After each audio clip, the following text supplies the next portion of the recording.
They simply made way, instinct overriding everything else when faced with a predator. Jace dismounted with fluid grace and walked through the gap in the crowd. His boots struck the ground with measured, deliberate steps. He wore his usual dark coat, his hat pulled low, his face a mask of barely controlled rage. He walked straight to Elena. The world seemed to hold its breath. Elena stared up at him, unable to speak, unable to move, unable to process that he was actually here, standing in front of her while the entire town watched. Jace's eyes met hers, just for a moment, and Elena saw something in them that made her throat tighten. Recognition, acknowledgement, and something else, something fierce and protective that she didn't dare name. Then he turned to face the crowd. "Deacon Morris," Jace said, his voice carrying easily across the sudden silence. "I understand you have questions about Miss Ward's situation." Morris had gone pale, but he tried to maintain his authority. "Mr. Calder, sir, this is town business. We didn't mean to trouble you with, 'The child is mine.'" 4 words. 4 simple words that detonated like dynamite. The crowd erupted in shocked gasps and frantic whispers. Morris's mouth opened and closed soundlessly. Sheriff Brennan's eyes went wide. The women who had come to Elena's house, Martha, Sarah, Mary Beth, looked like they might faint. Jace waited for the noise to die down, his expression unchanging. When he spoke again, his voice was quiet, but everyone heard him clearly. "The child Elena Ward is carrying is mine. That makes her my concern. That makes this baby my responsibility. And anyone who has a problem with that," he paused, letting his gaze sweep across the crowd, "can take it up with me, personally." The threat in those last 2 words was unmistakable. This was Jace Calder, the man who'd built an empire in one of the harshest territories in the country, the man who'd faced down rustlers, outlaws, and rival ranchers without flinching. Nobody in Red Hollow was fool enough to challenge him. "Mr. Calder," Morris tried again, his voice shaking slightly, "we had no idea. Miss Ward never said—" "What Miss Ward said or didn't say is irrelevant. She's under my protection now. Anyone who speaks against her, who threatens her, who makes her feel unwelcome in this town, answers to me. Is that understood?" Silence. Complete, absolute silence. Jace turned to Elena, and his expression softened fractionally. He held out his hand. "Come on. You're leaving this place." Elena stared at his outstretched hand.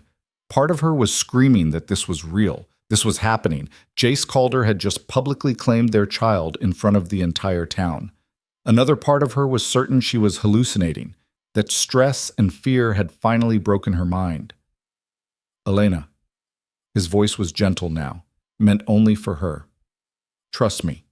She placed her hand in his. Jace's fingers closed around hers, warm, solid, real. He led her toward his horse, his body positioned between her and the gawking crowd. With easy strength, he lifted her into the saddle, then swung up behind her. His arms settled around her waist, holding her secure against his chest. Elena could feel his heart beating, steady and strong, could smell the familiar scent of leather and smoke that she remembered from those 3 days in his ranch house. Jace looked down at Deacon Morris one last time. "If anyone has questions about Miss Ward or her living arrangements, they can direct them to me at the Calder Ranch. Otherwise, I suggest you all mind your own business. We clear?" Morris nodded frantically. "Crystal clear, Mr. Calder, sir." Without another word, Jace turned his horse and rode away from Red Hollow, carrying Elena toward whatever came next. They rode in silence for the first mile. Elena's mind was spinning too fast to form coherent thoughts. Behind them, Red Hollow faded into the distance. Ahead, the vast frontier stretched empty and beautiful under the morning sky. Finally, Elena found her voice. "How did you know?" "I have friends in town. They sent word that the council was planning to expel you." Jace's arm tightened fractionally around her waist. "Told me what they were saying about you, about the baby. And you came." "Of course I came." "Why?" Elena twisted to look at him. "You could have let them run me out. Nobody would have known." Jace's jaw tightened. "I would have known. But we were only together for 3 days. His eyes met hers, and Elena saw the truth there, saw it written plain across his face. 3 days that I haven't stopped thinking about for 4 months. 3 days that changed everything, Elena. Did you really think I wouldn't take responsibility for my child? I didn't know if you'd want. Emotion clogged her throat. If you'd believe me. I know you're not a liar. His thumb traced small circles on her side, probably unconscious. And I know what we did. What we shared. That baby is mine, and I claim it. I claim both of you. Elena turned back around, unable to keep looking at his face without crying. What happens now? Now you come home with me. To my real home, not the isolated ranch house. You'll be safe there, comfortable. And when the baby comes, he paused, we'll figure the rest out as we go. The rest. Elena knew what he meant. Marriage, legitimacy, a future she hadn't dared to imagine. She placed her hand over his where it rested on her belly. Thank you, she whispered, for claiming him, for protecting us. Him? Jace's voice held a note of surprise. You think it's a boy? I don't know. I have a feeling. They rode on toward the Calder Ranch as the sun climbed higher, burning away the morning chill. Behind them, Red Hollow gossiped and speculated and tried to process what they'd witnessed. Ahead, the future waited, uncertain but no longer quite so frightening. Elena leaned back against Jace's solid chest and felt, for the first time in months, something that might have been hope. The Calder Ranch sprawled across the valley like a small kingdom carved from the wilderness itself. As Jace guided his horse over the final ridge, Elena caught her first full view of his empire and felt her breath catch in her throat. The main house stood 3 stories tall, built from timber and stone that must have cost a fortune to transport across the frontier. Wide porches wrapped around the ground floor and glass windows, real glass, not oiled paper, gleamed in the afternoon sun. Beyond the house stretched barns, corrals, bunkhouses, and outbuildings that spoke of serious wealth and serious operations. Cattle dotted the distant pastures in numbers Elena couldn't begin to count. This wasn't just a ranch. This was power made manifest in wood and land and livestock. It's enormous, Elena breathed. Jace's chest rumbled with something that might have been a laugh. It's home. Has been for 12 years now.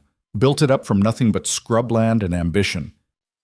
As they descended toward the ranch, Elena noticed men working throughout the property, mending fences, training horses, moving equipment. Every one of them stopped what they were doing to watch Jace ride past with a woman seated in front of him. Their stares were curious but not hostile, more surprised than anything else. A man emerged from the largest barn as they approached, older than Jace by perhaps a decade, weathered and lean, with sharp eyes that took in the situation with immediate understanding. He walked with a pronounced limp, his left leg stiff. Jace reined in his horse near the main house. Marcus, I need you to send someone to Red Hollow for Miss Ward's belongings. Everything in her cabin. Have it done today. Marcus's eyes flicked to Elena, then back to Jace. His expression remained carefully neutral. Yes, sir. Anything else? Prepare the blue bedroom. Miss Ward will be staying with us. Jace dismounted, then reached up to help Elena down. His hands on her waist were steady, supporting her weight easily as she slid from the saddle. Marcus nodded slowly. The blue bedroom. I'll see to it personally, Mr. Calder. He paused, then added, Ma'am, with a respectful nod toward Elena before limping away to carry out his orders. Elena stood in the ranch yard, suddenly acutely aware that she was wearing a wrinkled dress, her hair disheveled from the ride, her belly obvious beneath the fabric. Around them, ranch hands had resumed their work, but she could feel their sidelong glances, their whispered conversations. Come inside, Jace said quietly, his hand settling on the small of her back. You look exhausted. The interior of the house matched the exterior's promise of wealth.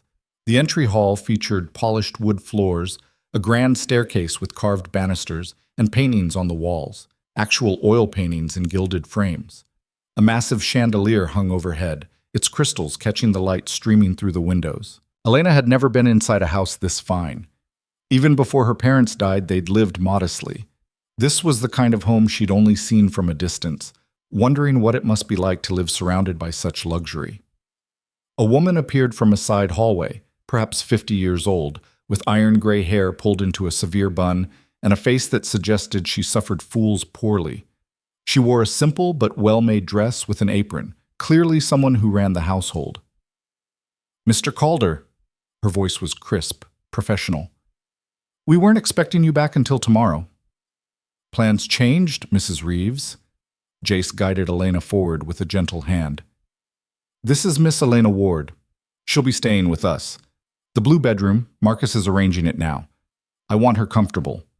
Mrs. Reeves's gaze swept over Elena with the efficient assessment of someone who missed nothing.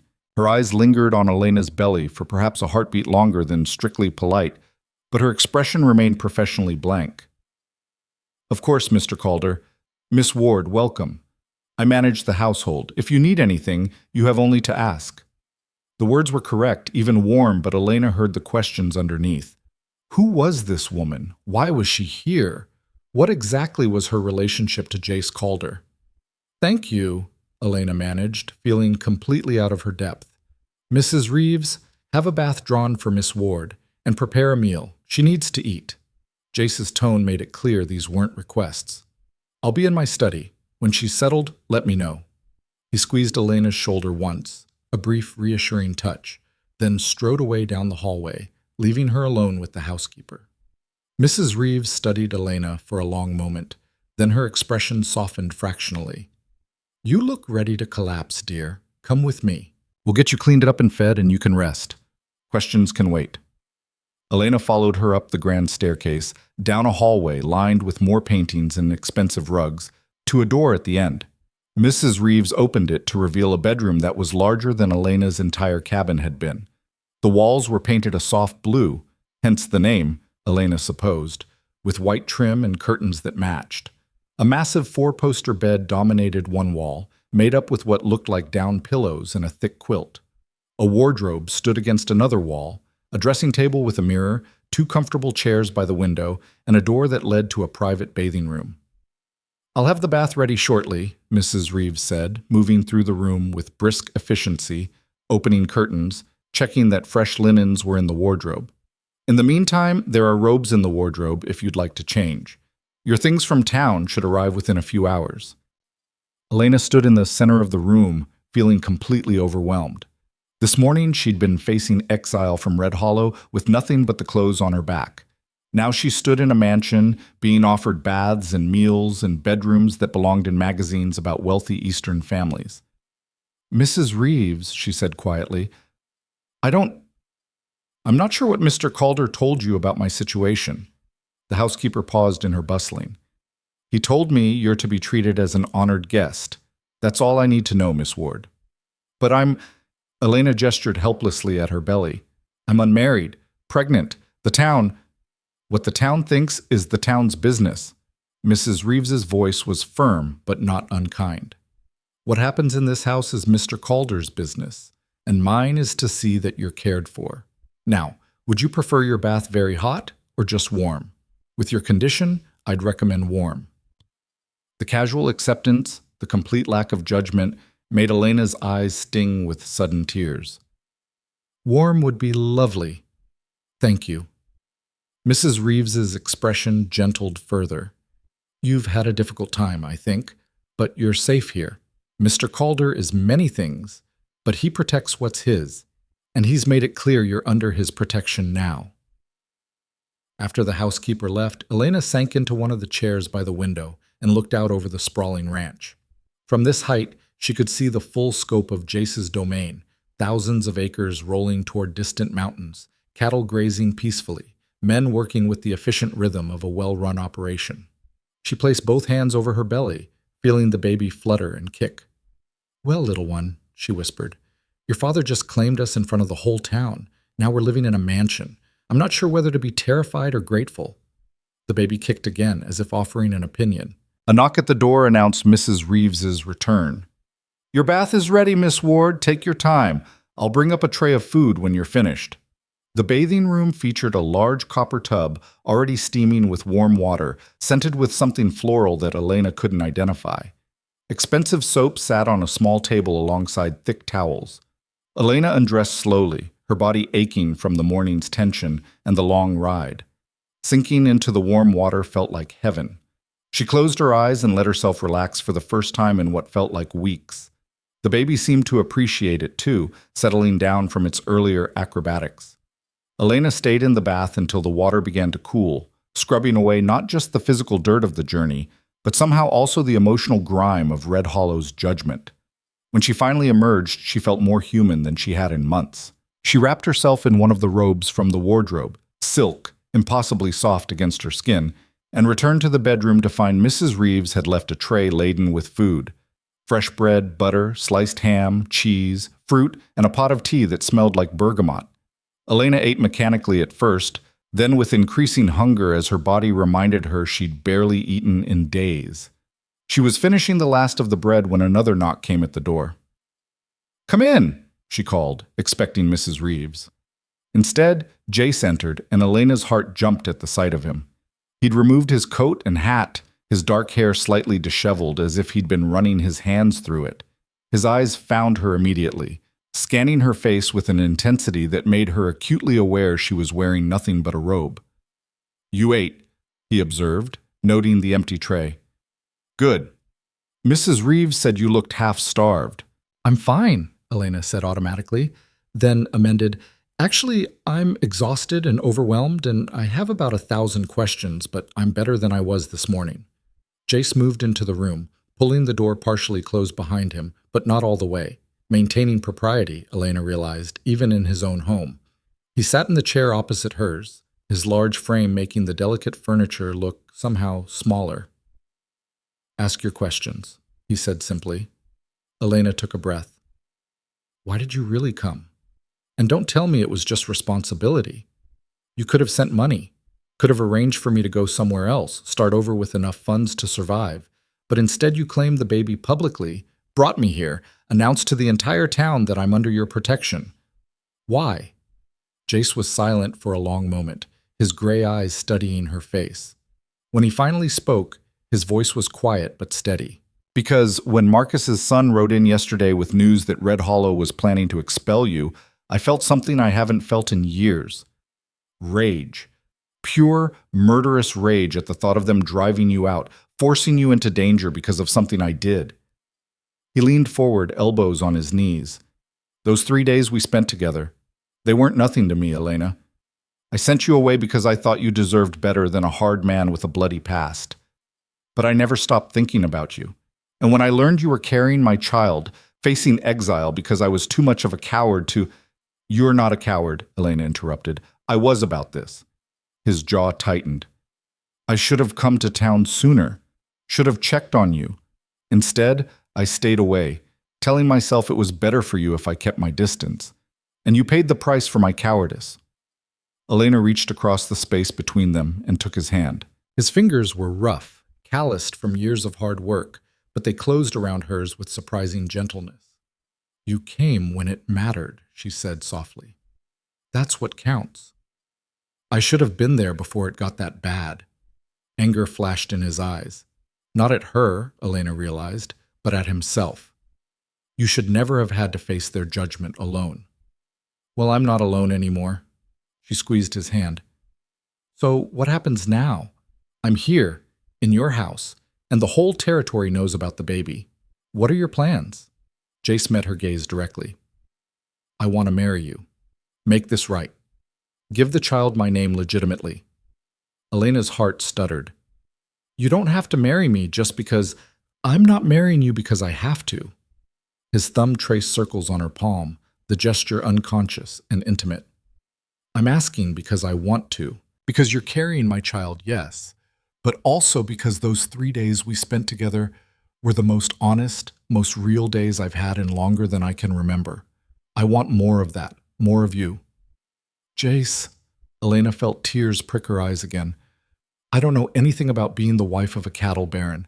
I can't host fancy parties or manage a household like this or— Mrs. Reeves manages the household perfectly well, and I don't give a damn about fancy parties."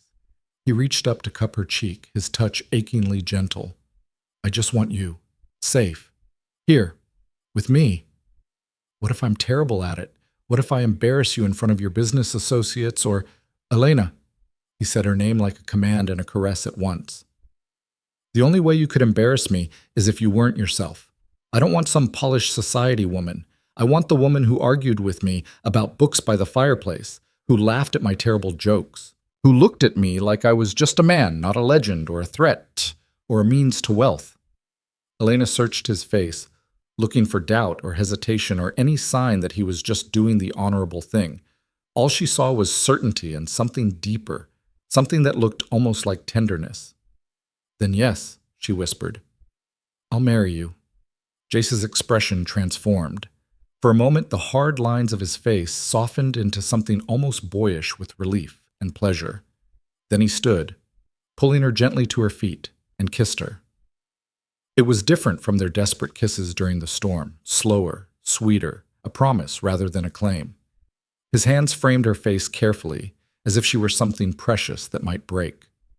Elena's hands found his chest, feeling his heart thunder beneath her palms. When they finally broke apart, Jace rested his forehead against hers. "We'll do it quickly. I'll send for a circuit preacher. Have him come out here, perform the ceremony at the ranch. Unless you wanted something in town, something bigger." "No." Elena shook her head firmly. "Here is perfect. Just us and whatever witnesses we need to make it legal.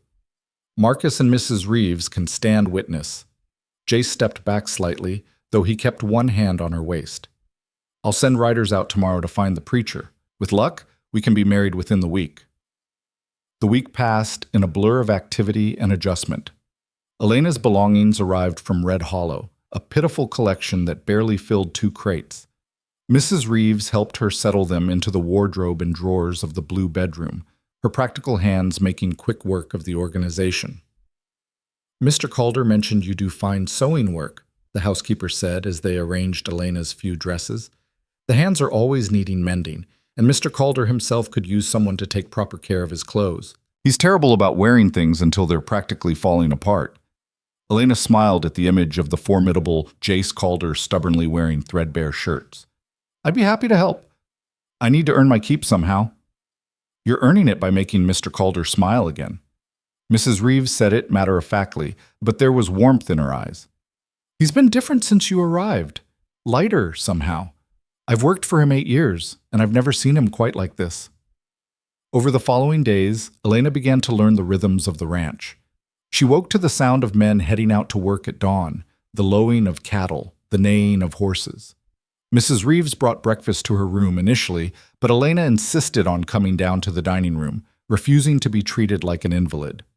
Jace joined her for breakfast each morning before heading out to oversee the ranch operations. They'd sit together at the long dining table that could seat 20, eating eggs and bacon and fresh bread while discussing everything and nothing: his plans for expanding the herd, her observations about the ranch, memories from their childhoods, dreams for the future.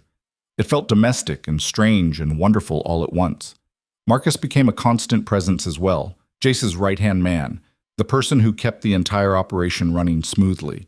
He'd worked for Jace since the beginning, Elena learned, and had taken a bullet to the leg during a rustler attack that left him with the limp, but also with Jace's unwavering loyalty.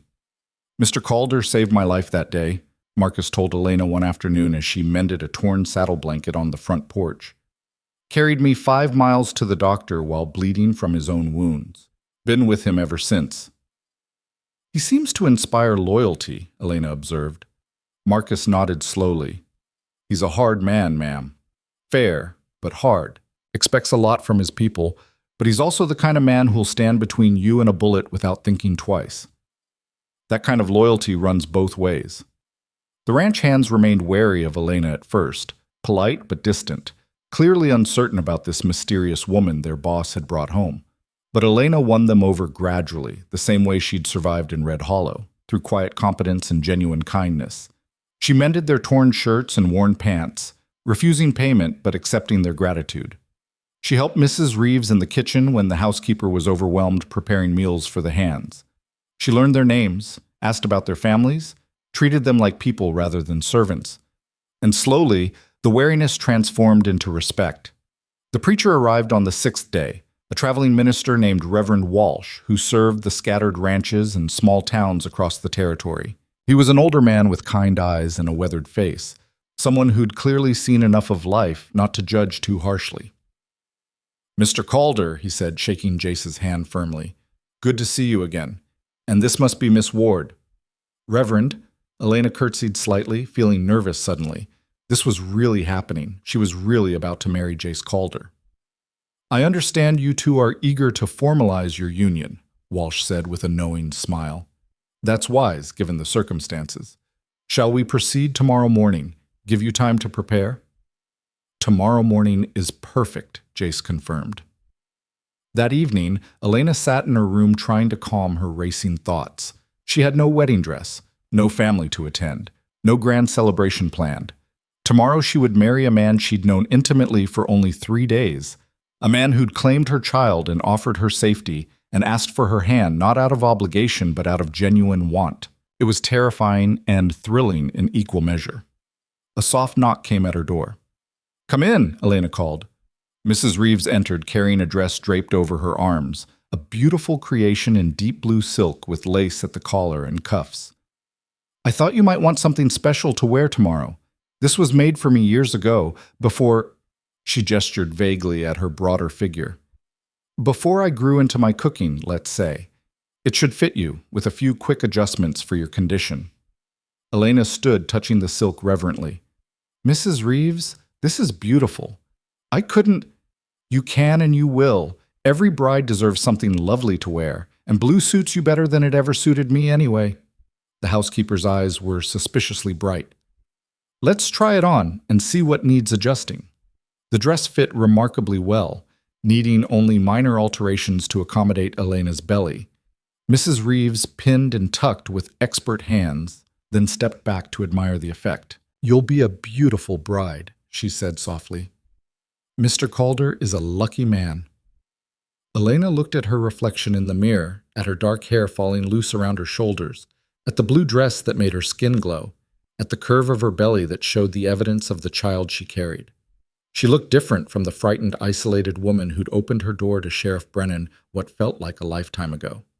She looked like someone who belonged here.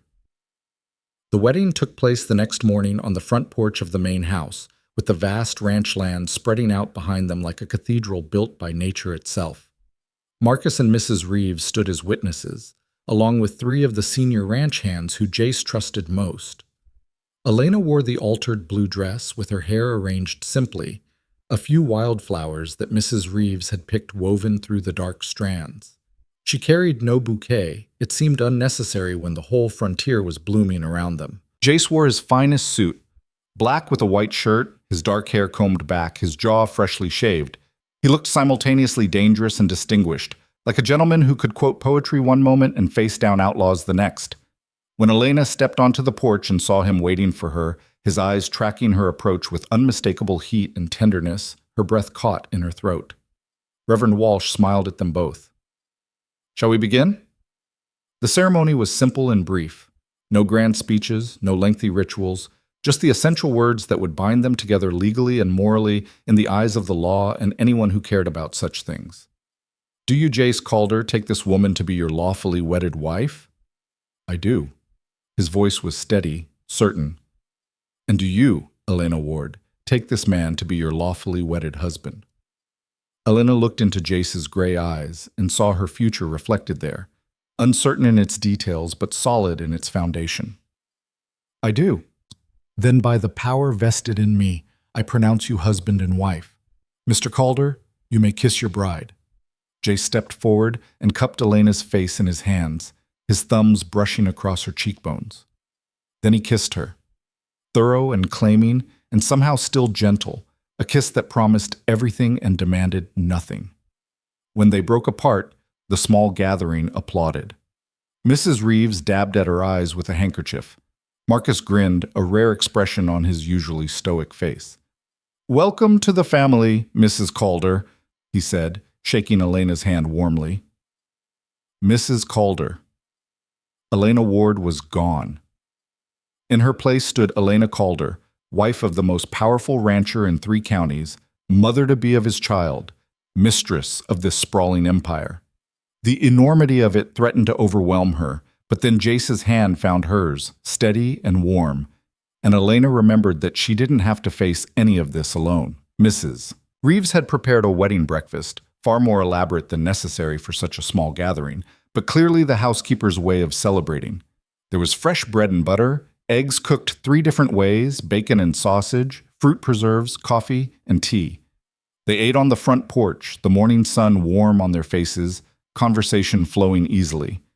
The ranch hands who'd attended the wedding drifted back to their work, leaving just the core household, Jace and Elena, Marcus, and Mrs. Reeves. "So what happens now?" Elena asked, sipping her tea. "Do you have work to do today, or—" Jace shook his head.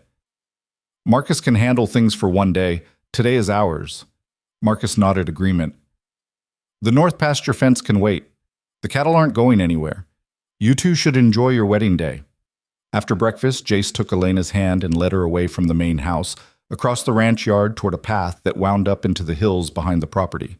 They walked in comfortable silence, Elena's hand secure in his, the morning air fresh and clean. The path led to a plateau overlooking the entire ranch. From this vantage point, Elena could see everything: the main house, the barns and outbuildings, the corrals with horses training, the vast pastures with cattle grazing, the bunkhouses where the ranch hands lived. Beyond it all, mountains rose purple and majestic against the brilliant blue sky. "This is my favorite spot on the whole property," Jace said quietly. "I come here when I need to think, to remember why I do this, why I built all of this." "It's beautiful," Elena breathed. "I wanted you to see it, wanted you to understand what you've become a part of." He turned to face her, his expression serious. "This ranch, it's my life's work. Everything I've fought for, bled for, built from nothing, and now it's yours too. Yours and our child's." Elena placed her hand over her belly, feeling the baby kick in response. "It's overwhelming, all of this. Yesterday I was Elena Ward, seamstress from Red Hollow, with nothing but debts and shame. Today I'm Elena Calder, mistress of an empire I barely understand." "You'll learn." Jace pulled her close, his arms wrapping around her from behind so they both looked out over the ranch together. "And you don't have to understand it all at once. We have time." They stood like that for a long while, watching the ranch operate below them, feeling the baby move between them, existing in a moment of perfect peace. "Jace," Elena said eventually, "tell me about your brother, the one you mentioned during the storm." She felt him stiffen slightly behind her, his arms tightening fractionally. For a moment she thought he wouldn't answer, that she'd pushed too far too soon. Then he sighed, his breath warm against her hair. "His name was Daniel. He was younger than me by 3 years. When we came west, it was supposed to be both of us building this ranch together, partners. What happened?" "Rustlers. 5 years ago. They hit our herd in the middle of the night, drove off about 200 head. Daniel and I went after them with some of the hands. There was a fight." His voice went flat, emotionless in the way that meant the emotions were too big to show. "Daniel took a bullet meant for me. Died in my arms before we could get him to a doctor. I'm so sorry." I tracked down every one of those rustlers afterward, made sure they understood what happens when you take what's mine. The dangerous edge in his voice sent a chill down Elena's spine.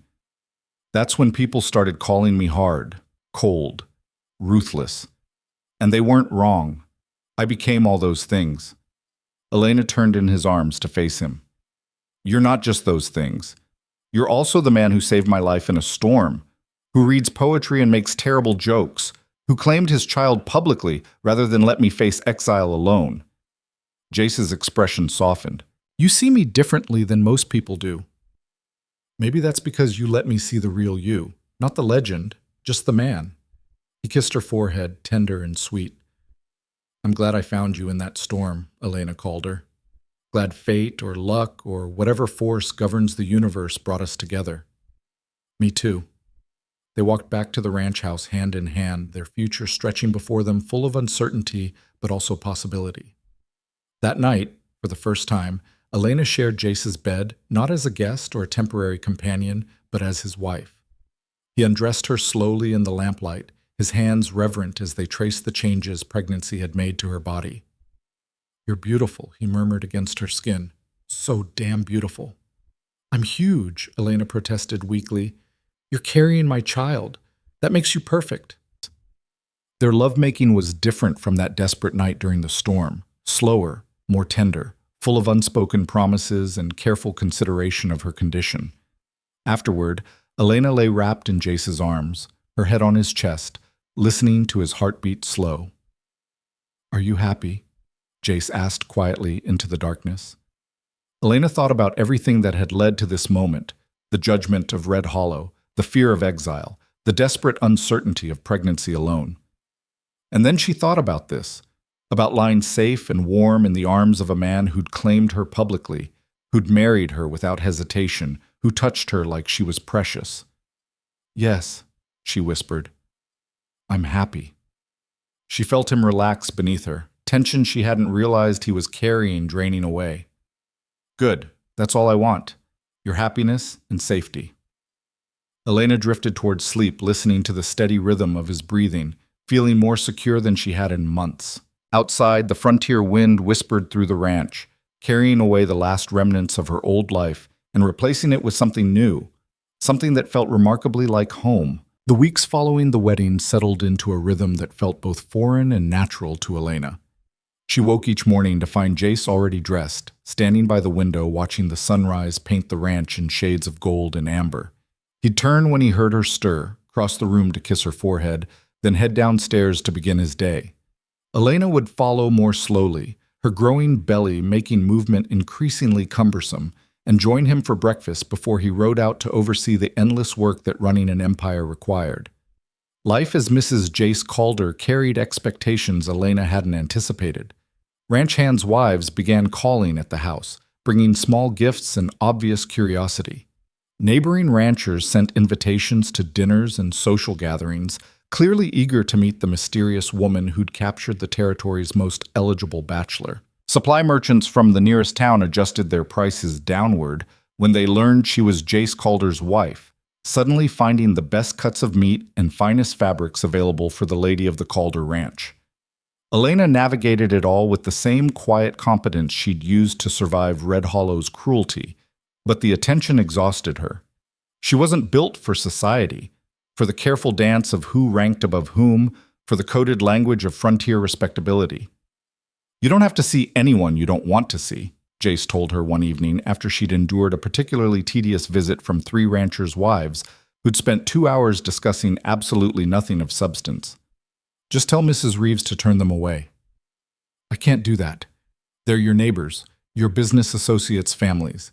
If I'm rude to them, it reflects on you." Jace set down the ranch ledger he'd been reviewing and pulled Elena onto his lap, careful of her belly. "Let me be very clear about something.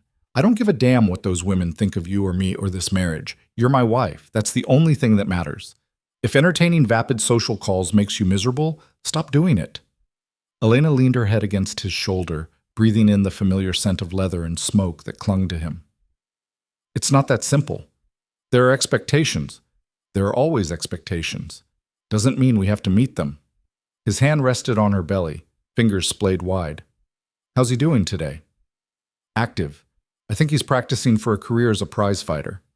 As if to demonstrate, the baby delivered a solid kick against Jace's palm. A grin split Jace's face, transforming his usually stern features into something boyish and wondering. "That's my son. Strong already." "You're so certain it's a boy." "I am. Don't know why, but I am." He kissed her temple. "Either way, boy or girl, this baby is going to be stubborn as hell if it takes after either of us." The comfortable domesticity of the moment shattered when Marcus burst through the study door without knocking, his face tight with urgency. "Boss, we've got a problem." Jace was on his feet instantly, Elena sliding carefully from his lap. "What kind of problem?" "Riders just came in from the south pasture, said they spotted signs of rustlers, tracks, disturbed ground where someone's been watching the herd. Fresh signs, maybe a day old." The temperature in the room seemed to drop 10 degrees. Elena watched Jace's entire demeanor shift, the gentle husband disappearing behind the mask of the ruthless cattle baron. His face went hard, his eyes cold as winter steel. "How many?" His voice was clipped, all business. "Tracks suggest 5, maybe 6 men. They've been scouting us, learning our patterns. Get 20 men ready to ride. Full arms. We leave at first light." Jace was already moving toward the gun cabinet in the corner, pulling out rifles and checking their loads with practiced efficiency. "Jace?" Elena's voice came out smaller than she intended. What are you going to do? He looked at her, and for a moment she saw the conflict in his eyes. The desire to shield her from this side of his life, warring with his need to be honest. I'm going to find them, and I'm going to make sure they understand that stealing from me is a fatal mistake. The emphasis on the word fatal sent ice through Elena's veins. You're going to kill them, if necessary. No hesitation, no apology. This is the frontier, Elena. Men who steal cattle don't get a stern lecture and a second chance. They get buried in unmarked graves as a warning to others who might have similar ideas. Marcus shifted uncomfortably. Ma'am, you have to understand, after Mr. Calder's brother died, we can't afford to show weakness. These rustlers, they're testing us, seeing if marriage has made the boss soft. I'm not soft, Jace said quietly, loading bullets into a rifle with mechanical precision.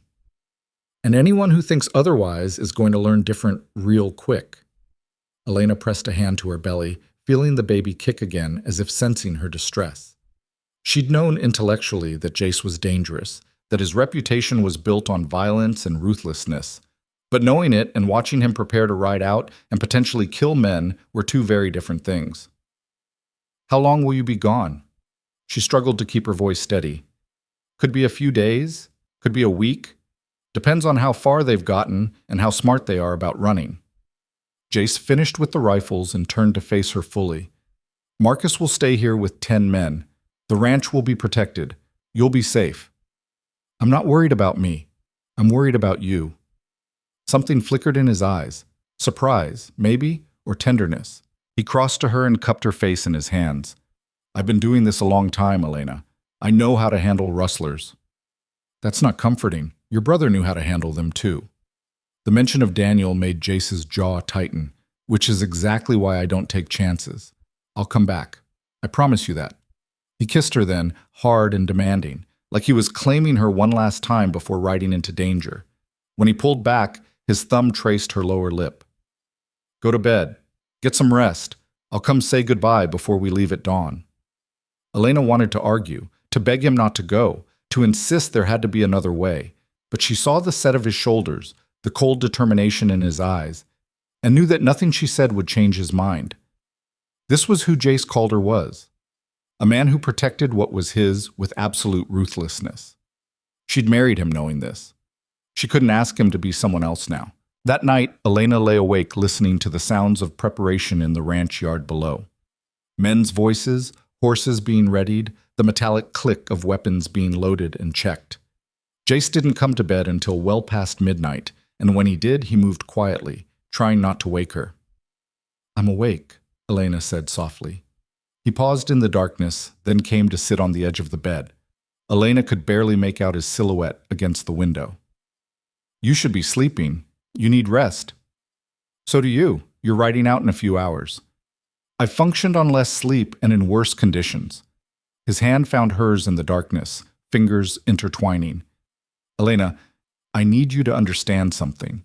This part of my life, the violence, the harsh justice, it's not going away. I've tried to keep it separate from you, from our home, but the reality is that maintaining this ranch, protecting our land, keeping our people safe, sometimes requires a hard hand. I know. Elena squeezed his fingers.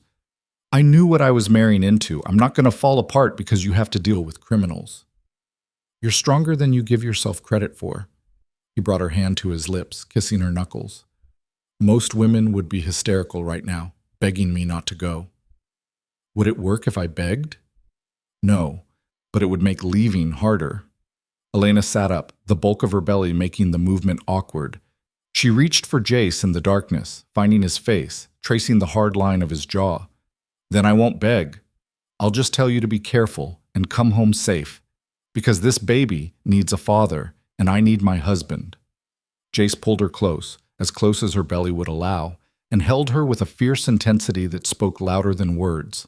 They stayed like that for a long time, wrapped in darkness and each other, both aware that come morning he might ride into a situation where promises couldn't be kept. When they finally lay down together, Jace curved his body around Elena's, one hand protective over her belly, his breath warm against her neck. I love you, he murmured, so quietly she almost missed it. Haven't said it before, thought it was obvious, but I need you to hear it. I love you, Elena called her. Tears pricked Elena's eyes. I love you too. So much it terrifies me. Don't be terrified. Be angry if I don't come back. Rage at me for being reckless. But don't be scared. Fear doesn't suit you. She fell asleep to the steady rhythm of his heartbeat against her back, memorizing the feel of him, the warmth of him, in case, no. She wouldn't think like that. Jace would come home. He had to. Dawn came too quickly. Elena woke to find Jace already dressed, buckling on his gun belt with practiced efficiency. He looked every inch the dangerous man people whispered about, all hard edges and cold determination, no trace of the gentle husband who read to her in the evenings and marveled at their baby's kicks. Stay in bed, he said when he noticed her watching. It's early yet. I want to see you off. Elena? Please. She struggled to sit up. Let me at least walk you to your horse. He helped her dress, his hands gentle despite the urgency thrumming through him. Outside the ranch yard was organized chaos.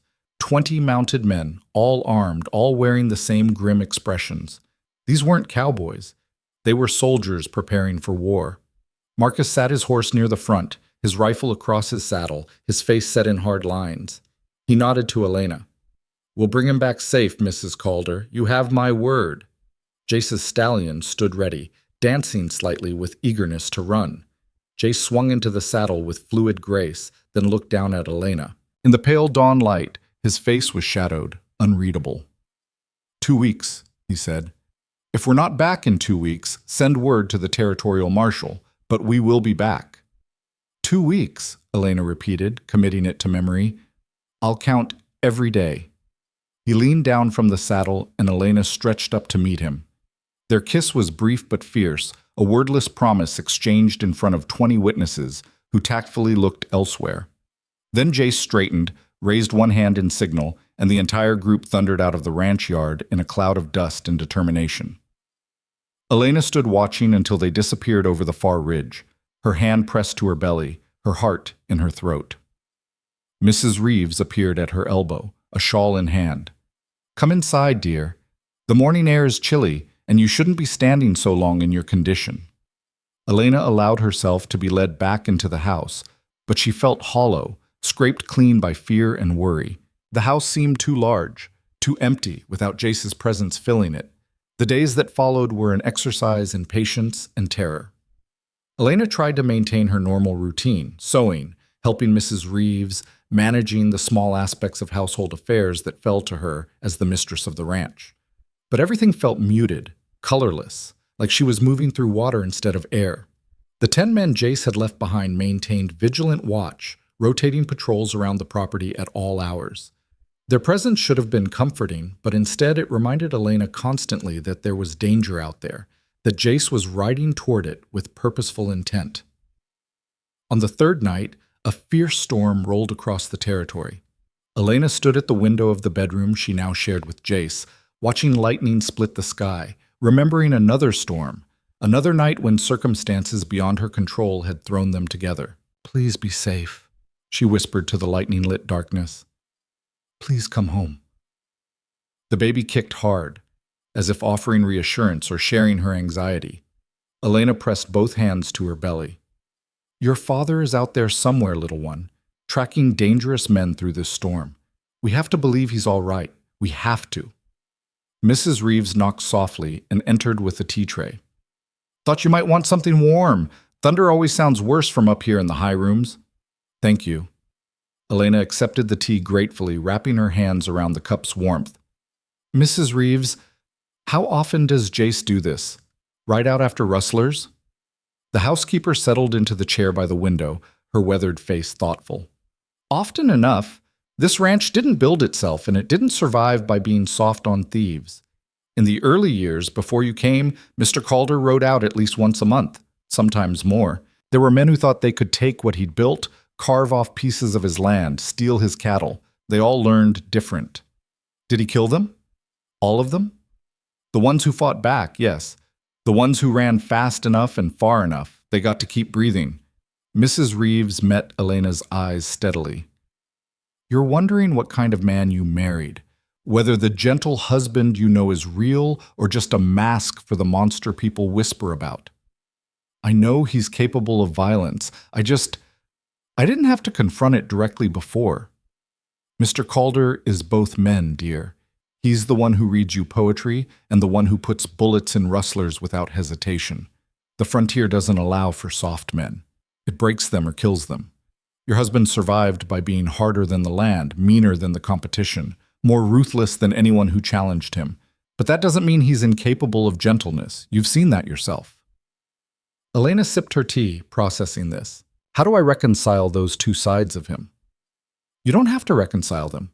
You just have to love all of him, even the parts that scare you. Mrs. Reeves stood, collecting the tea tray. He'll come back, Mrs. Calder. He always does.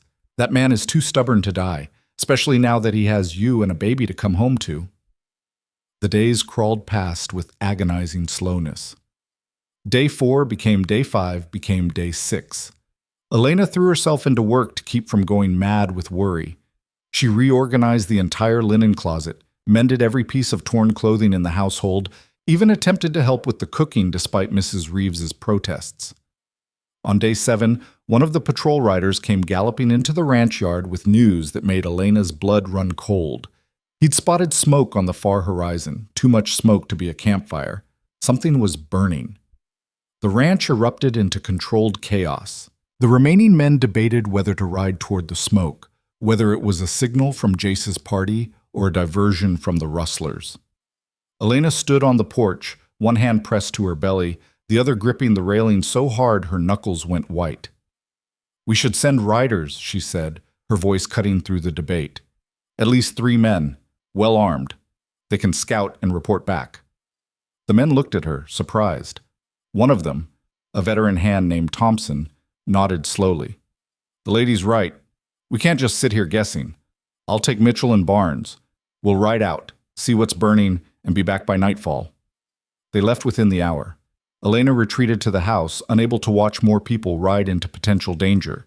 She tried to rest, but sleep was impossible. The baby seemed to sense her agitation, kicking and rolling constantly.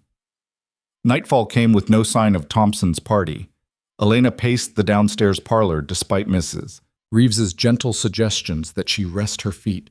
Every shadow outside the window made her heart leap. Every distant sound might be approaching horses. Midnight passed, then 1 in the morning. Elena had dozed fitfully in one of the parlor chairs when the thunder of hooves jolted her awake. She rushed to the window and saw them.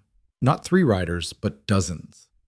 The entire party, Jace at the front, his stallion lathered from a hard ride. Behind them, 3 men were tied to their saddles, clearly prisoners. And bringing up the rear was Thompson's scouting party, safe and whole. Elena didn't remember moving, but suddenly she was out the door, down the porch steps, running as fast as her pregnant body would allow across the ranch yard. Jace saw her coming and dismounted in one fluid motion, catching her as she practically threw herself at him. "You're back. You're safe. You're—" Her words dissolved into tears, all the fear and worry of the past week pouring out in great gasping sobs. Jace held her tightly, one hand in her hair, the other supporting her back. "I'm here. I'm all right. We're all right." His voice was rough, exhausted, but steady. "Breathe, Elena. I need you to breathe." She pulled back enough to see his face, running her hands over his chest, his arms, checking for injuries. There was a cut above his left eyebrow, dried blood darkening his collar, bruises forming on his jaw. But he was standing, breathing, solid and real beneath her hands. "You're hurt." "Minor. Nothing that won't heal." He cupped her face, wiping away her tears with his thumbs. "What are you doing out here? You should be in bed, resting." "I heard horses. I didn't know if—" She couldn't finish the sentence. Marcus approached, leading the 3 bound prisoners. "Boss, what do you want us to do with these?" Jace's expression hardened as he looked at the rustlers. "Lock them in the barn for now. Post guards. We'll hand them over to the territorial marshal in the morning. Let the law deal with them." Elena blinked in surprise. "You're not going to kill them?" Jace's eyes met hers. "No. They're young, stupid, more desperate than dangerous. Killing them would be a waste. He turned back to Marcus. But make sure word spreads about what happens when you steal from me. They're lucky I'm in a generous mood. As Marcus led the prisoners away, Jace scooped Elena into his arms despite her protests. You shouldn't be carrying me. I'm heavy. You're perfect, and I've been dreaming about holding you like this for a week. He carried her toward the house, ignoring the knowing grins of his men.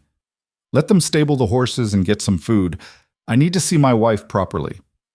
In their bedroom, Jace set Elena carefully on the bed and began stripping off his filthy, blood-stained clothes. Elena watched him, noticing details she'd missed in her initial relief. More bruises across his ribs, scraped knuckles, exhaustion etched into every line of his face. What happened out there? She asked quietly. Jace pulled on clean clothes, moving stiffly. We tracked them for 3 days before we found their camp. They had 100 head of my cattle penned up, ready to move across the border and sell. There was a fight. They weren't going to surrender peacefully. We lost 2 horses. One man took a bullet through the shoulder, but he'll live, and I got this.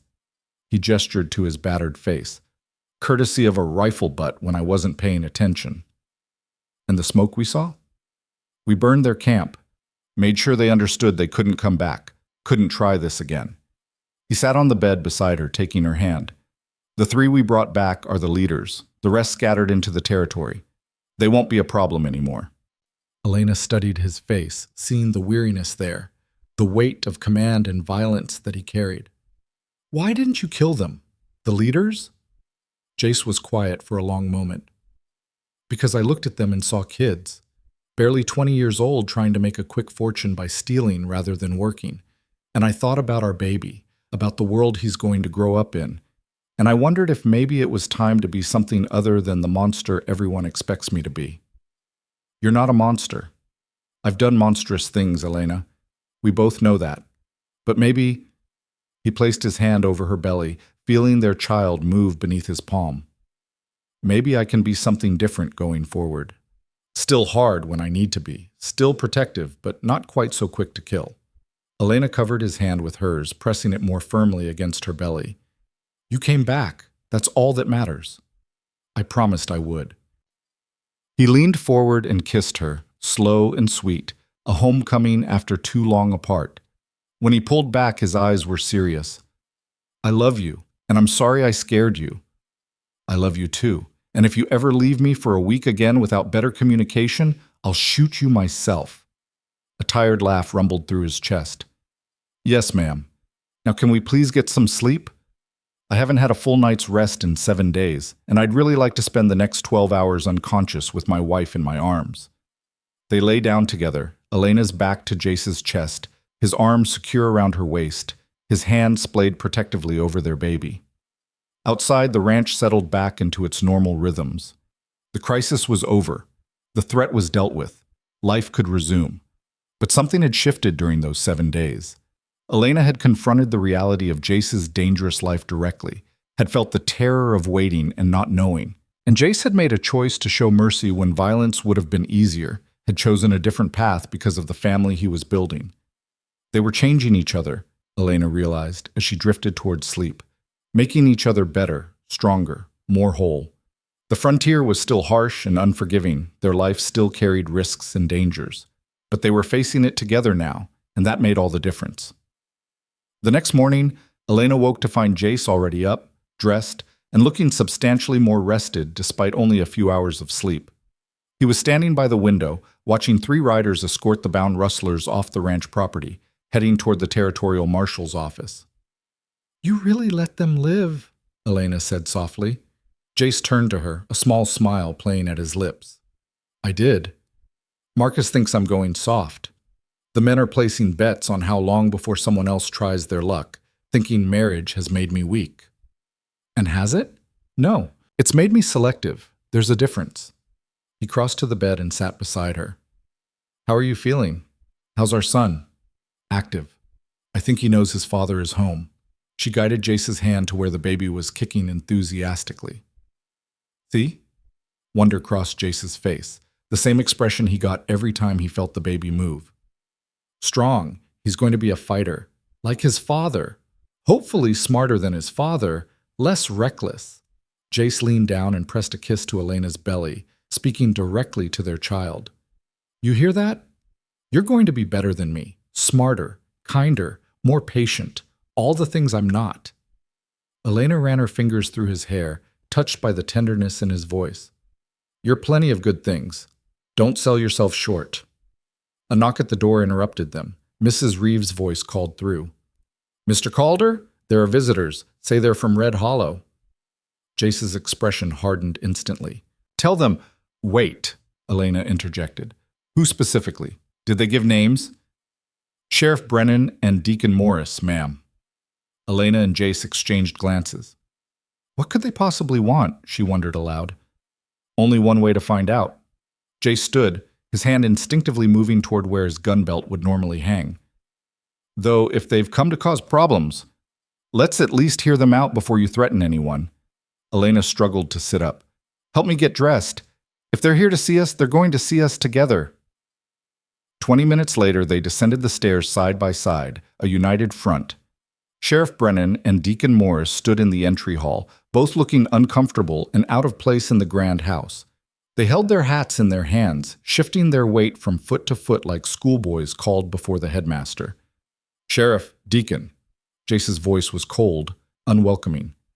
This is unexpected. Brennan cleared his throat. Mr. Calder, Mrs. Calder. We apologize for the intrusion. We were hoping for a word with you both. About what? Elena kept her voice steady, but she felt Jace's hand find the small of her back, a silent show of support. Morris stepped forward, his earlier bombastic confidence notably absent. We've come to apologize, Mrs. Calder.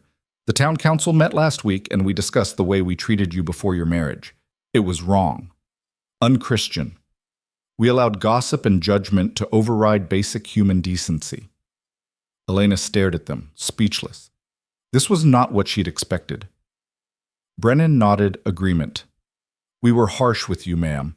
Threatened you when you were vulnerable. The council voted unanimously to extend a formal apology and to invite you and Mr. Calder to the town's harvest celebration next month, as honored guests. You want us to come celebrate with the same people who tried to drive Elena out? Jace's voice could have frozen water. The same people who called her shameful and demanded she give up her baby? We were wrong, Morris said quietly, and the admission seemed to cost him something. Fear makes people cruel, and we were afraid of what her situation said about our town's morals. But Mr. Calder, when you claimed the child publicly, when you married her, you showed us that she was never the problem. Our judgment was the problem. Pretty words, Jace said. But Elena doesn't owe you forgiveness, and neither do I. We're not asking for forgiveness, sir. Just offering an apology that should have come much sooner. Brennan looked directly at Elena. Mrs. Calder, you lived in Red Hollow most of your life. We were your neighbors, your community. We failed you when you needed us most. We'd like the chance to make it right, if you'll allow it. Elena felt Jace tense beside her, ready to dismiss them, to send them away with harsh words about the pain they'd caused. But she placed a hand on his arm, silently asking him to wait. Why now? She asked. Why apologize after all this time? Morris and Brennan exchanged glances. Finally, Brennan spoke. Truth is, ma'am, the town's been suffering since you left. 3 women have gone into labor in the past month, and there's no one with your skill to help. 2 men died from infected wounds because no one knew how to properly clean and dress them the way you did. We've lost our best seamstress, our most reliable midwife's assistant, the woman who organized food for families in need.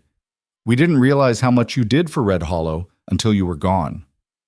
So you need me, Elena said flatly.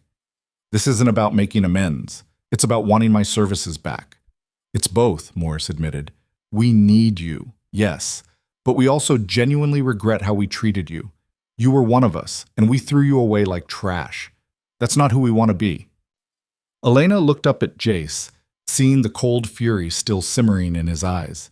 He would support whatever decision she made, she knew that. If she wanted to refuse to tell Red Hollow to rot in their own mistakes, he would back her completely. But if she wanted to forgive, to extend grace to people who hadn't earned it, he would support that too. I'll think about it, she said finally. The apology is noted. Whether we attend your celebration is something my husband and I need to discuss privately." The two men nodded, clearly hoping for more but smart enough not to push. "That's all we can ask, Mrs. Calder. Thank you for hearing us out." After they left, Jace pulled Elena into his study and closed the door. "You're not seriously considering going back there?" "I don't know. Part of me wants to tell them all to go to hell, but another part—" She sat heavily in one of the leather chairs. "They're right about one thing. Red Hollow was my home. Those people were my neighbors. They were cruel, yes, but they're also desperate and scared and trying to survive in a hard land. I understand that better than anyone. You owe them nothing." Jace knelt in front of her chair, taking her hands. "You don't have to forgive people who hurt you just because they're sorry now, especially when their sorrow is motivated by need rather than genuine remorse." "I know, but what kind of person does it make me if I can't show grace when it's asked for? It makes you human, with boundaries, with self-respect." He squeezed her hands. "Elena, I will support whatever you decide. If you want to go to their celebration, stand in front of the people who judged you, and show them you're thriving, I'll be right beside you. If you want to never set foot in Red Hollow again, that's fine too. This is your choice." Elena was quiet for a long moment, thinking. "I want to go," she said finally. "Not for them, for me. I want to walk through that town as your wife, carrying our child, and show them that their judgment didn't break me, that I'm stronger than they ever gave me credit for." A slow smile spread across Jace's face. "That's my girl. We'll go to their celebration, and you'll be the finest woman there. We'll make them remember what they lost when they tried to drive you away. Promise you won't shoot anyone if they say something rude?" "I promise I won't shoot anyone unprovoked. If they provoke me, all bets are off." "Jace, fine. I'll be on my best behavior, but I'm bringing my gun. And if anyone so much as looks at you wrong, they'll know I'm armed and willing." Elena laughed despite herself, the sound bright and genuine in the serious study. "You're impossible. You married me anyway." He leaned forward and kissed her, sweet and lingering.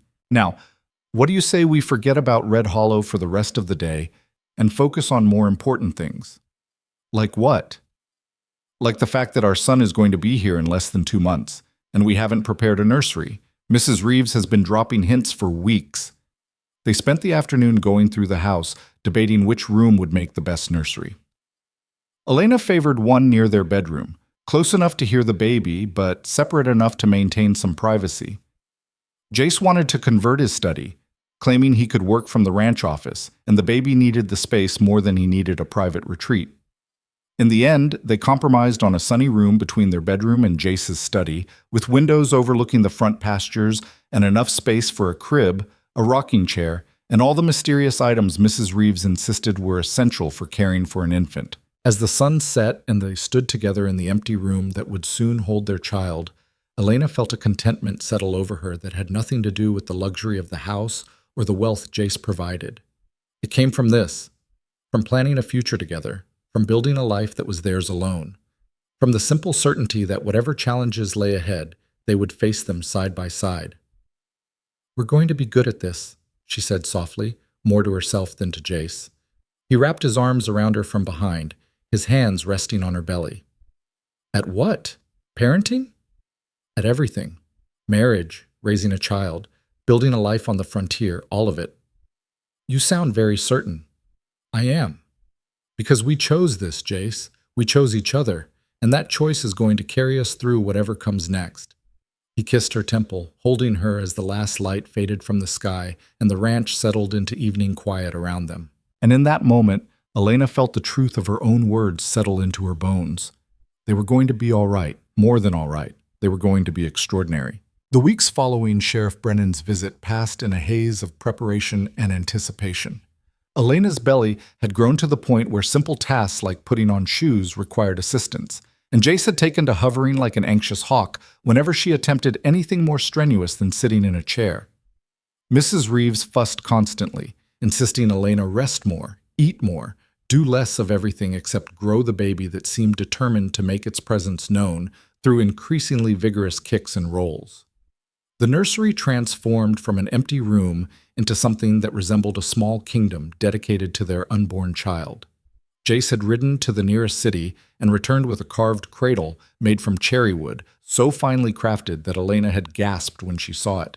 Mrs. Reeves had sewn curtains in soft yellow, claiming that the color worked for either a boy or girl, despite Jace's continued certainty that they were having a son. Elena spent her evenings in the rocking chair Jace had positioned near the window, sewing tiny clothes and blankets while he read aloud from whatever book they'd selected that week. It was domestic and peaceful and terrifying in how much she'd come to depend on it, on him, on this life they were building together. The harvest celebration in Red Hollow loomed on the horizon like a storm cloud. Elena couldn't quite decide whether to welcome or dread.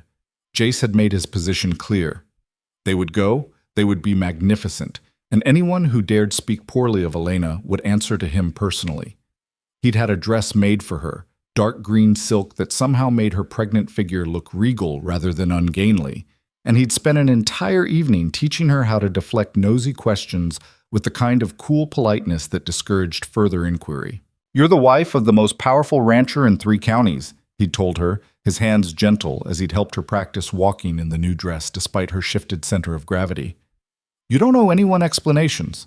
You don't need to justify yourself. You're there as a courtesy, nothing more. What if they ask about the baby? About when we got married? Then you smile and say, that's personal family business. If they push, you turn and walk away. And if they still push after that, I step in and remind them why it's unwise to harass a Calder." Now, 3 days before the celebration, Elena sat in the nursery folding tiny clothes while Mrs. Reeves dusted the shelves that would soon hold blankets and supplies. The housekeeper had been quieter than usual all morning, and Elena finally set down the small shirt she'd been smoothing and looked at her directly. "What's bothering you, Mrs. Reeves? You've been cleaning that same shelf for 5 minutes." The older woman paused, then sighed heavily. "I'm worried about you going to Red Hollow. Those people hurt you badly, Mrs. Calder. What if it opens old wounds? What if the stress isn't good for the baby?" Elena placed a hand on her belly, feeling the now familiar flutter of movement beneath her palm.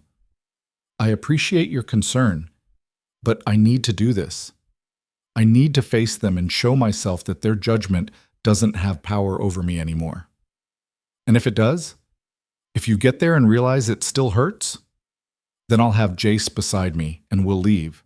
But I don't think it will hurt the same way. I'm not that frightened, desperate woman anymore. I'm stronger now. This place, this life with Jace, it's made me stronger."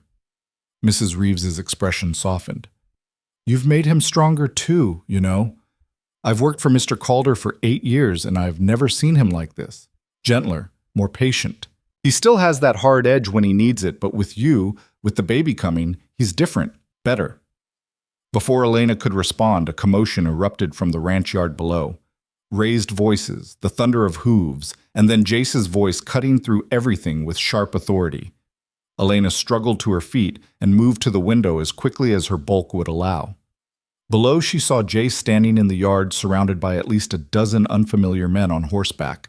They were armed, but their weapons remained holstered. More significantly, Marcus and the ranch hands had formed a protective semicircle around Jace, their own rifles conspicuously visible. "Who are they?" Mrs. Reeves asked, joining Elena at the window. "I don't know, but they don't look friendly." Elena watched Jace's body language, tense, coiled, ready for violence, but not initiating it. One of the strangers, a man with silver hair and an expensive coat that marked him as wealthy, was doing most of the talking. Even from this distance, Elena could see Jace's expression darkening with each word. Then Jace looked up at the window where Elena stood. Even across the distance, she felt the intensity of his gaze, saw the fury barely contained in his rigid posture. He said something sharp to the silver-haired man, then strode toward the house with long, angry strides. Elena met him at the top of the stairs. "What's happening? Who are those men?" "Trouble."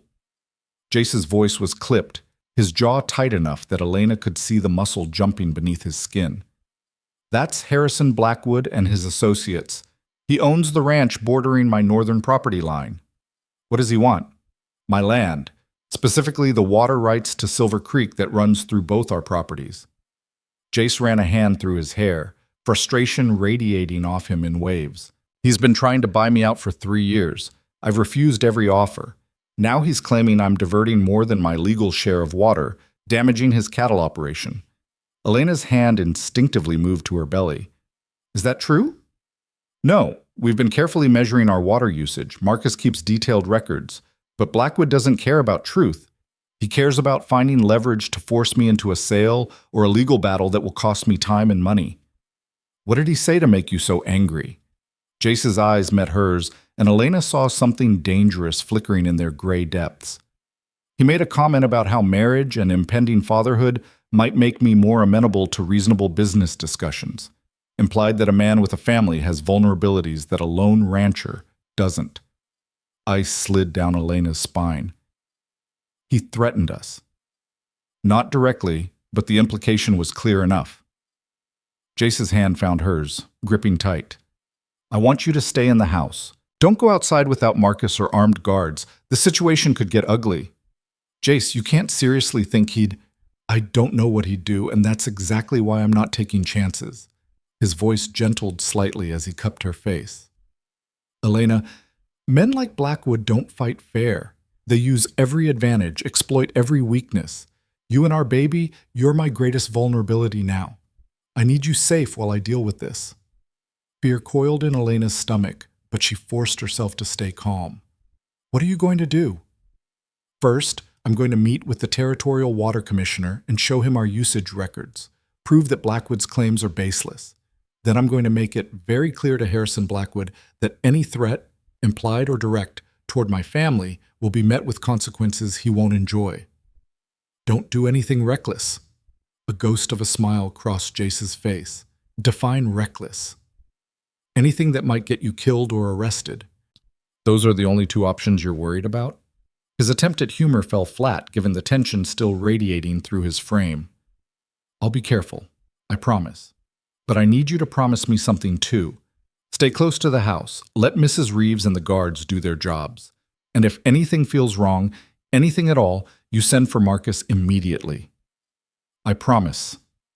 He kissed her forehead, then her lips, lingering as if memorizing the feel of her.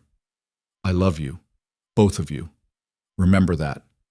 Then he was gone, his boots echoing down the stairs, his voice barking orders to Marcus as he prepared to ride out and deal with whatever political maneuvering Blackwood had initiated. Elena stood at the window and watched him go, her hands pressed protectively over her belly, a prayer on her lips that she couldn't quite form into words. The frontier had seemed less threatening these past weeks, softened by domestic comfort and Jace's constant presence. But now reality reasserted itself with sharp clarity. This land was harsh, and the men who fought for control of it were harsher still. The day passed with agonizing slowness. Elena tried to occupy herself with sewing, with reading, with anything that would keep her mind off Jace riding toward a confrontation with a man wealthy and connected enough to cause serious problems. Mrs. Reeves brought lunch and dinner to the parlor, neither woman having much appetite despite the excellent food. Night fell without word from Jace. Elena paced the bedroom they shared, unable to settle, the baby restless inside her as if sensing her anxiety. She was considering going downstairs to demand that someone ride out and check on Jace when she heard hooves approaching at a gallop. She rushed to the window and saw Jace dismounting, his movements sharp with barely controlled rage. Marcus met him in the yard, and even from this distance, Elena could see the heated conversation, the aggressive gestures, the fury rolling off both men in waves. When Jace finally came upstairs, his face was a thundercloud. What happened? Elena asked before he could speak. Blackwood filed a formal complaint with the Territorial Water Commission, claimed we've been stealing water for months, damaging his property, threatening his livelihood. Jace yanked off his coat and threw it over a chair with more force than necessary. It's all lies, but now we're tied up in legal proceedings that could take months to resolve. And during those months, the Commission can impose restrictions on our water usage that will cripple our operation. But you have records, proof. Doesn't matter. The Commissioner is a friend of Blackwood's brother-in-law. The whole thing is rigged from the start. He sat heavily on the edge of the bed, his head in his hands. I should have seen this coming. Should have anticipated that he'd play dirty. Elena moved to stand in front of him, her hand settling on his shoulders. So what do we do? Fight it in court? That's one option, expensive and time-consuming, but possible. He looked up at her, and Elena saw exhaustion mixed with the anger in his eyes. The other option is to sell him the water rights he wants. End this before it destroys everything I've built. You can't be serious. You'd let him win. I'd let him think he won to protect what matters most. Jace's hands came to rest on her hips, his thumbs tracing small circles through the fabric of her dress. A few years ago, I would have burned his ranch to the ground before I'd let him force me into anything. But now I have you. I have our baby coming, and maybe some fights aren't worth winning if the cost is too high. Elena knelt awkwardly in front of him, her belly making the position difficult but necessary. She needed to be eye level for this conversation. Jace called her, "You listen to me. You don't give in to bullies. You don't surrender what you've built because some rich rancher wants to take it from you. That's not the man I married. The man you married is trying to keep his family safe. And the way to do that is to show people like Blackwood that threatening us doesn't work, that we're stronger than his political maneuvering and his connections." She took his face in her hands. "We fight this, together, with lawyers and records and truth on our side. And if that doesn't work, then we get creative. But we don't surrender, not to him, not to anyone." A slow smile spread across Jace's face, transforming his exhausted features into something fierce and proud. "You're magnificent when you're fired up, you know that? I learned from the best." She struggled to stand, and Jace helped her up, then pulled her into his lap despite her protests about her weight. "So what's our strategy?" "Our strategy is to play this smart. I'll hire the best lawyer in the territory, someone who can match Blackwood's political connections. We'll document everything, every drop of water we use, every measurement, every restriction we follow, and we'll make Blackwood's lies so obvious that even a biased commissioner can't ignore the truth. And in the meantime? In the meantime, we go to Red Hollow's harvest celebration as planned. We show the territory that the Calders are united and strong. We remind everyone that I'm not a man to be trifled with, legal battles or not." The next 2 days passed in a flurry of preparation. Jace met with lawyers, pored over water usage records with Marcus, and sent messages to every ally and contact he had throughout the territory. Elena watched him work with something approaching awe. This was Jace in his element, strategic, ruthless, utterly focused on protecting what was his. The morning of the Red Hollow celebration dawned clear and bright, perfect weather for a journey Elena was increasingly nervous about making. The baby had been particularly active all night, as if protesting the upcoming travel, and Elena felt swollen and uncomfortable in ways that made her question the wisdom of this entire enterprise. "We don't have to go," Jace said for the third time, as he helped her into the green silk dress. "I can send word that you're not feeling well. No one would question it given your condition." "No, we're going. I need to do this." Elena turned to face him, her hand smoothing the front of his vest. He looked devastatingly handsome in his formal clothes, all dark elegance and barely contained danger. "Besides, you were right. We need to show the territory that we're strong. That includes Red Hollow." The journey to town took 2 hours in the comfortable carriage Jace had insisted on, despite Elena's assurances that she could handle riding a horse. Marcus drove while 2 armed ranch hands rode escort, an unnecessary precaution in Jace's mind, but one Elena appreciated, given Blackwood's recent threats. As they crested the final hill and Red Hollow came into view, Elena felt her stomach clench with something that wasn't entirely related to the baby. The last time she'd seen this town, she'd been riding away as Jace's claimed woman, rescued from exile but uncertain of her future. Now she was returning as his wife, carrying his child, mistress of an empire that dwarfed anything Red Hollow could imagine. The change should have felt empowering. Instead, it just felt surreal. The town square had been decorated for the celebration, bunting in autumn colors, tables laden with food, a space cleared for dancing, and what looked like the entire population of Red Hollow and the surrounding ranches gathered in their finest clothes. Conversations died as the Calder carriage rolled into view, every eye turning to watch their arrival. Jace descended first, then turned to help Elena down with careful hands. She emerged into the sudden silence, feeling like an actress stepping onto a stage, acutely aware of every gaze fixed on her swollen belly, her fine dress, her hand clasped firmly in Jace's. Sheriff Brennan stepped forward first, his weathered face breaking into a smile that looked genuine. "Mr. and Mrs. Calder, welcome. We're honored you could attend." "Sheriff." Jace's voice was polite but cool, making it clear this was a courtesy visit, nothing more. Deacon Morris appeared next, flanked by several of the church elders who'd been so eager to condemn Elena months ago. They looked uncomfortable now, their earlier righteousness replaced by something that might have been shame or might have just been awareness that they were facing a man who could destroy their town economically if he chose. "Mrs. Calder," Morris said, his voice careful. "You look well. Motherhood suits you." "Thank you, Deacon." Elena kept her voice neutral, refusing to make this easy for them. A woman pushed through the crowd, Martha Henderson, who'd led the committee that had come to Elena's cabin to suggest she give up her baby. Her face was pinched with something between contrition and desperate need. "Elena, Mrs. Calder, I wanted to apologize personally for my behavior.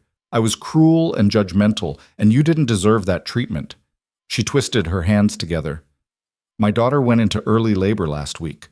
The baby was breech. I didn't know what to do, had no one with your skill to help. We almost lost them both."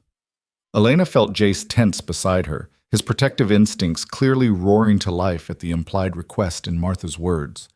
But Elena placed a calming hand on his arm. "Are they all right now? Your daughter and grandchild?" "Yes, thank the heavens. But it was terrifying, and it made me realize how much we took you for granted when you lived here. How much you did for this community that we never properly valued."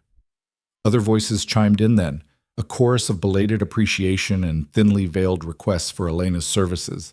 The blacksmith's wife needed help with a wound that wouldn't heal. The schoolteacher wanted someone to look at her sister's difficult pregnancy. On and on, a litany of needs that Red Hollow expected Elena to fulfill now that she'd deigned to return. Jace's hand found the small of Elena's back, and she could feel the tension vibrating through him. He was seconds away from telling these people exactly what they could do with their needs and apologies, from making a scene that would cement the Calder's reputation for ruthlessness. Elena squeezed his arm gently, then stepped forward, her voice carrying across the suddenly quiet square. "I appreciate the apologies. Truly. It takes courage to admit when you've wronged someone, and I won't diminish that courage by refusing to acknowledge it."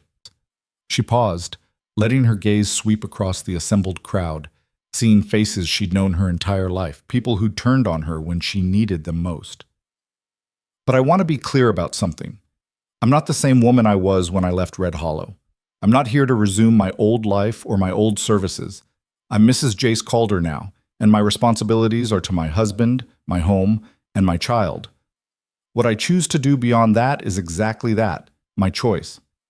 The crowd shifted uncomfortably, clearly hoping for a different response. Martha's face fell, disappointment clear in her eyes. "However," Elena continued, and the crowd perked up slightly, "I'm not cruel. If there's a true emergency, if someone's life is at risk, send word to the ranch.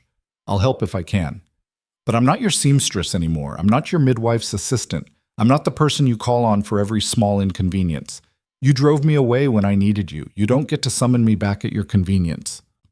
Silence greeted her words, shocked and slightly offended. Then, surprisingly, Sheriff Brennan began to clap. Slowly at first, then with more vigor, until others joined in. Not everyone, but enough. It wasn't the overwhelming acceptance Elena might have hoped for, but it was acknowledgement, respect maybe, or at least recognition that she'd changed, that she had power now that they couldn't simply dismiss. Jace leaned down and murmured in her ear, "That was perfect. Now can we get you off your feet before you collapse? You're trembling." Elena realized he was right. The adrenaline that had carried her through the confrontation was fading, leaving her shaky and exhausted. "Yes, please." He guided her to a chair that had been set up for the town's elderly residents, ignoring the protests that she was too young to need special accommodation. "My wife is 8 months pregnant. She'll sit where I damn well please. Anyone have a problem with that?" No one did. Jace stationed himself beside Elena's chair like a guard dog, his hand resting possessively on her shoulder while various townspeople approached to make stilted small talk and offer awkward congratulations on the pregnancy. It was exhausting and tedious and oddly cathartic all at once. Elena had feared this return to Red Hollow would reopen old wounds, but instead it felt like closing a chapter. These people no longer had power over her, their opinions, their judgments, their needs. None of it mattered compared to the life she'd built with Jace. The celebration continued around them, music starting up, children playing, food being served. Elena accepted a plate of food from Mrs. Reeves, who'd come along to help despite Elena's protests, and watched the festivities with detached interest. Then a young woman approached, perhaps 19, her face familiar but her name escaping Elena's memory. She carried herself with nervous determination, wringing her hands as she drew closer. "Mrs. Calder? I'm Sarah Mitchell. My father owns the small ranch east of town." "I remember. Hello, Sarah." The girl glanced at Jace nervously, clearly intimidated by his looming presence, then focused back on Elena. "I wanted to talk to you, privately, if possible." Jace's hand tightened on Elena's shoulder. "My wife is tired. Whatever you need to say, you can say in front of me." "Jace," Elena said quietly, "give us a moment, please." He didn't like it, that much was obvious from his expression, but he nodded curtly and stepped a few paces away, close enough to intervene if needed, but far enough to give the illusion of privacy. Sarah sat in the chair beside Elena, her young face troubled. "I'm in trouble, Mrs. Calder, the same kind of trouble you were in. I'm pregnant, and the father won't claim the child. My parents are talking about sending me away to one of those homes for unwed mothers. I'll lose the baby, my reputation, everything." Elena's heart clenched. She saw herself in this girl's frightened eyes, remembered the terror of facing pregnancy alone and unsupported. "I'm sorry you're going through this, truly, but I'm not sure what you expect me to do. Tell me how you did it, how you survived, how you got someone like Jace Calder to claim your baby and marry you." Sarah leaned forward desperately. "There must be something you did, some way you convinced him. I need to know because the father of my baby, he has means too. If I could just figure out how to make him step up the way Mr. Calder did for you." "Stop." Elena's voice came out sharper than she intended. "You think I manipulated Jace into claiming our child? That I trapped him somehow? I didn't mean, I just thought, you thought I used tricks or deception to secure a wealthy husband. That's what everyone thought, isn't it? That I was lucky or calculating or both." Elena shook her head, anger and pity warring in her chest. "The truth is much simpler and much more complicated. Jace claimed our baby because he's an honorable man who takes responsibility for his actions. He married me because he wanted to, not because I forced his hand or manipulated him into it." "But how did you get him to want to? That's what I'm asking." "You can't make someone want you, Sarah. You can't trick a man into loving you or claiming your child. Either he's the kind of person who will do right by you, or he isn't. And if he isn't, no amount of manipulation will change that fundamental truth." Tears spilled down Sarah's cheeks. "So I'm just doomed? I should give up my baby and accept being ruined?" Elena softened, reaching over to take the girl's hand. "No. You fight, not to trap the father into doing what he should have done willingly, but to build a life for yourself and your child. It won't be easy. It will be harder than anything you've ever done. But it's possible. I'm proof of that. You had Mr. Calder. I had myself first. I survived on my own for months before Jace came back into my life. And even if he hadn't, I would have found a way, because that's what we do when we have no choice. We survive." Sarah wiped her eyes, looking slightly less hopeless than when she'd sat down. "Thank you for being honest. Everyone else just tells me pretty lies about how everything will work out. Some things work out, others don't. But you're stronger than you know. Remember that." The girl left, and Jace immediately reclaimed his position at Elena's side. "What was that about?" "Nothing. Just a young woman looking for answers I don't have." Elena shifted in her chair, trying to find a comfortable position for her aching back. "Can we leave soon? I'm exhausted, and this baby is practicing gymnastics." "We can leave right now if you want." But before they could move, a commotion erupted at the edge of the square. Raised voices, the sound of horses, and then a group of riders pushed through the crowd with the kind of aggressive entitlement that made Jace's entire body go rigid with alertness. Harrison Blackwood sat astride a magnificent black stallion, his silver hair gleaming in the afternoon sun, his expensive clothes immaculate despite the dusty ride. He was flanked by 6 men, all armed, all wearing expressions that suggested they were prepared for trouble. The celebration died around them as every eye turned to watch this unexpected confrontation. Blackwood's gaze found Jace across the square, and a cold smile spread across his face. "Calder, heard you were in town. Thought I'd pay my respects to your lovely wife." Jace moved so he was between Blackwood and Elena, his hand instinctively moving toward where his gun would normally hang. But this was a town celebration, and he'd left his weapons in the carriage as a gesture of peace, a decision he clearly regretted now. "Blackwood, you're a long way from your ranch. What brings you to Red Hollow?" "Just being neighborly, heard there was a celebration, thought I'd join in the festivities." Blackwood's eyes slid past Jace to Elena, his expression assessing and faintly mocking.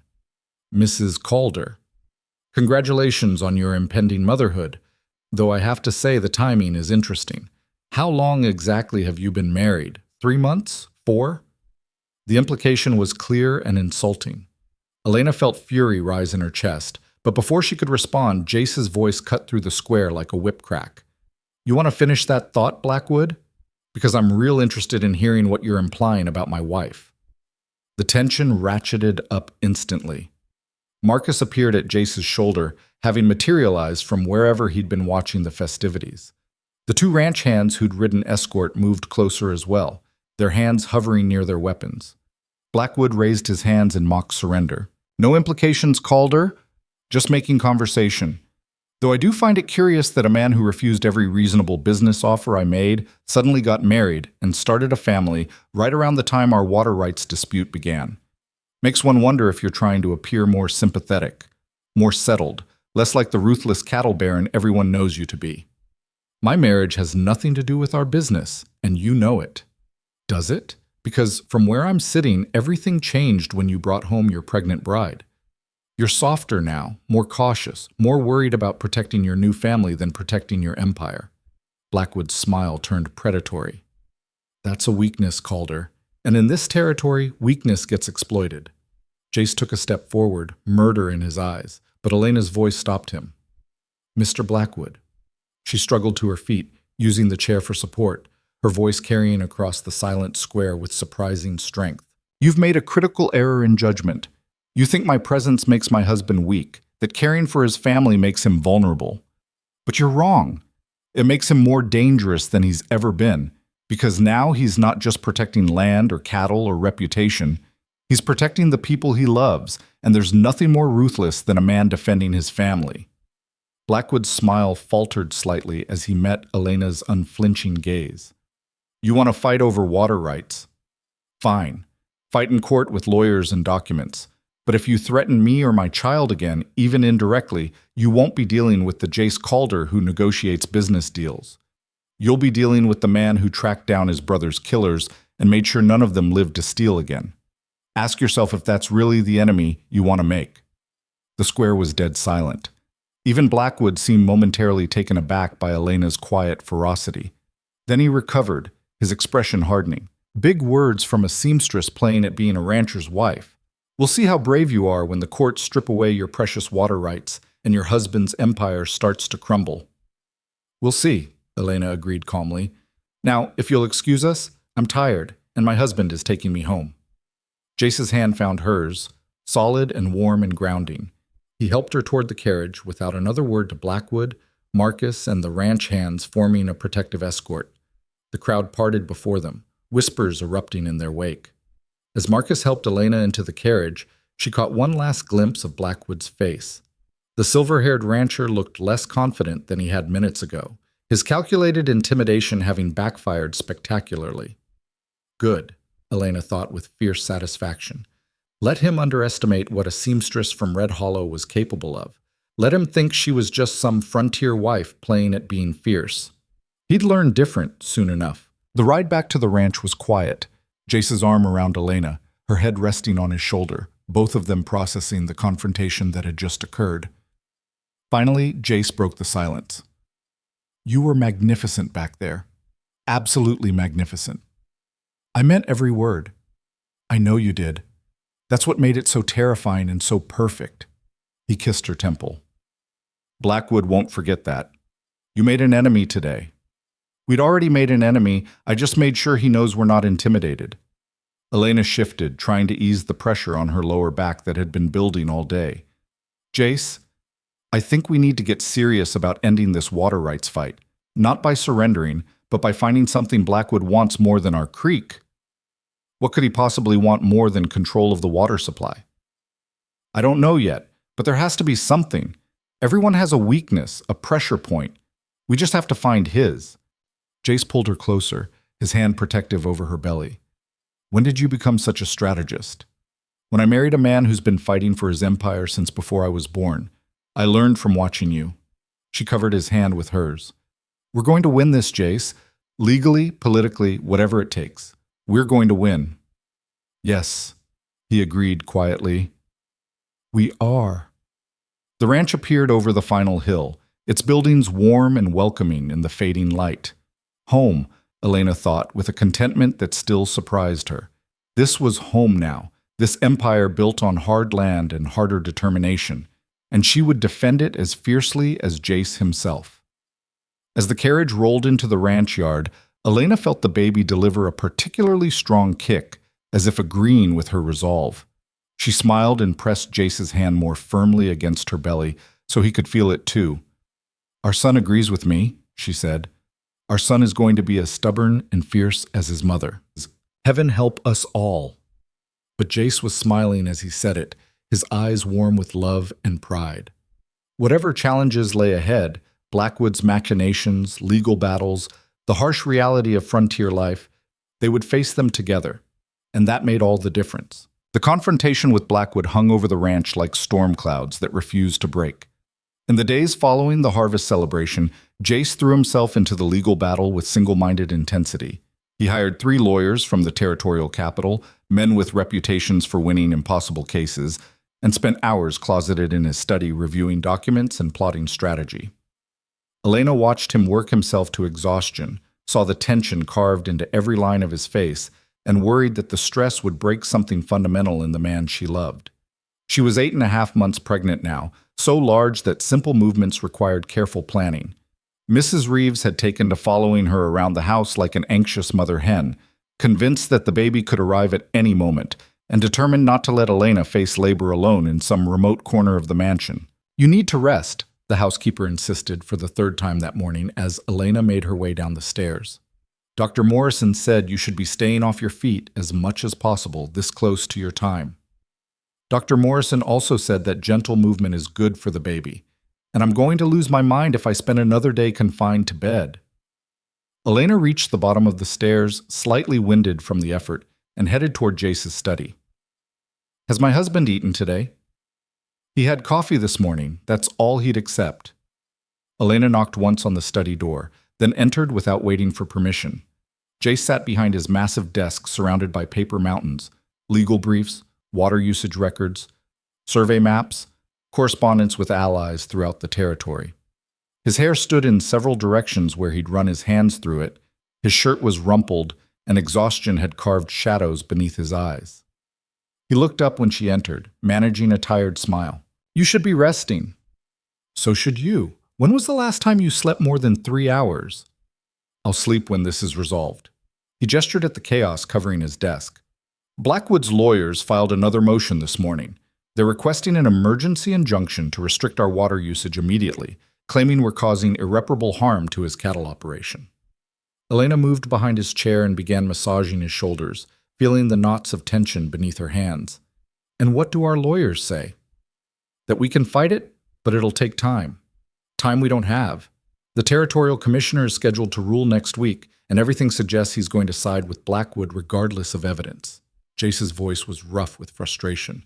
I built this ranch from nothing, survived drought and rustlers and every hardship the frontier could throw at me. And now some silver-haired snake is going to take it apart piece by piece using legal manipulation I can't fight. There has to be something, some leverage we haven't considered. If there is, I can't see it. I've called in every favor, pressured every contact, offered compromises that Blackwood rejected. He doesn't want resolution. He wants my land, and he's willing to destroy me to get it. Elena continued working the tension from his shoulders, her mind racing. There had to be an angle they were missing, some weakness in Blackwood's armor. Men like him always had weaknesses, secrets they'd pay to keep hidden. vulnerabilities they couldn't afford exposed. "Tell me about Blackwood," she said quietly. "Not his business dealings. The man himself. His family, his background. The things that matter to him beyond money and land." Jace tilted his head back to look at her, curiosity flickering through his exhaustion. "Why?" "Because you're fighting him as a business opponent. Maybe we need to understand him as a person." Elena moved to perch on the edge of his desk, her belly making the position awkward but necessary. "What do you know about his family?" Jace thought for a moment. "He has a daughter. Margaret, I think her name is. She's been back east at some fancy finishing school. I've never met her." He paused, memory stirring. "Marcus mentioned something a few months ago about Blackwood being desperate to arrange a good marriage for her. Some Eastern families were interested, but the negotiations fell through for reasons I didn't pay attention to at the time." Elena's mind began working through possibilities. Why would negotiations fall through? Money? Reputation? Reputation, probably. Blackwood made his fortune through some questionable deals early on. Nothing illegal enough to prosecute, but enough to make old money families nervous about associating with him. Jace sat forward, understanding dawning in his eyes. "You think we can use his daughter somehow?" "Not use. That would be cruel. But maybe understand what Blackwood truly values. If he's desperate for his daughter to marry well, desperate enough that failed negotiations matter to him, then social standing might be more important than we realized." "And how does that help us?" Elena smiled slowly. "Because you're Jace Calder, one of the most successful ranchers in the territory, with connections to wealthy families across 3 states. You're exactly the kind of respectable association Blackwood needs to rehabilitate his reputation in Eastern social circles." Jace's expression shifted from exhaustion to something sharper, more calculating. "You're suggesting we offer to introduce his daughter to potential suitors in exchange for dropping the water rights dispute?" "I'm suggesting we make it clear that continued legal warfare will ensure you use every connection you have to destroy whatever social aspirations Blackwood holds for his daughter, while peaceful resolution might open doors he can't access on his own." Elena placed a hand on her belly, feeling the baby shift beneath her palm. "Men like Blackwood understand power. Right now he thinks he has all of it. We need to show him that we have power too, just in different arenas." A slow smile spread across Jace's face, transforming his exhausted features into something fierce and admiring. "You're brilliant. Absolutely brilliant. I learned from watching you negotiate with suppliers and rival ranchers. You always find the pressure point." She shifted uncomfortably, her back aching from the baby's weight. "The question is whether Blackwood values his daughter's future more than he values controlling our water rights." "Only one way to find out." Jace stood and pulled Elena carefully to her feet. "But first, you're going to eat lunch and rest. This baby needs his mother healthy, and I need my wife not collapsing from exhaustion while I'm busy saving our ranch." Over the next 2 days, Jace worked with his lawyers to craft a proposal that was part peace offering, part veiled threat. They would agree to a reasonable compromise on water usage, one that wouldn't harm their operations but would give Blackwood enough of what he wanted to save face. In exchange, Blackwood would drop all legal challenges and sign a binding agreement. As a gesture of goodwill, Jace would write letters of introduction to several influential families he knew in Denver and Santa Fe, opening social doors that had been closed to Blackwood's daughter. The unspoken threat was equally clear. Continued warfare would result in Jace using every connection he possessed to ensure Margaret Blackwood remained persona non grata in any social circle that mattered. The proposal was delivered by courier on a Thursday morning. Elena watched from the window as the rider disappeared toward Blackwood's ranch, carrying their offer and their gamble. If Blackwood rejected it, they'd be back to fighting a legal battle they were likely to lose. If he accepted, they'd have peace, but at the cost of compromising on principles Jace had never compromised on before. "Stop worrying," Jace said from behind her, his arms wrapping around her as much as her belly would allow. "Whatever happens, we'll handle it." "What if he says no? What if he values destroying you more than helping his daughter?" "Then we fight, and we find another way to win. But I have a feeling your strategy is going to work. Men like Blackwood always have something they value more than money. We just have to hope you found it." The response came faster than expected. That evening, as Elena was trying to find a comfortable position for sleeping, Marcus knocked on their bedroom door with news. "Blackwood's here? Requesting a meeting with you, boss.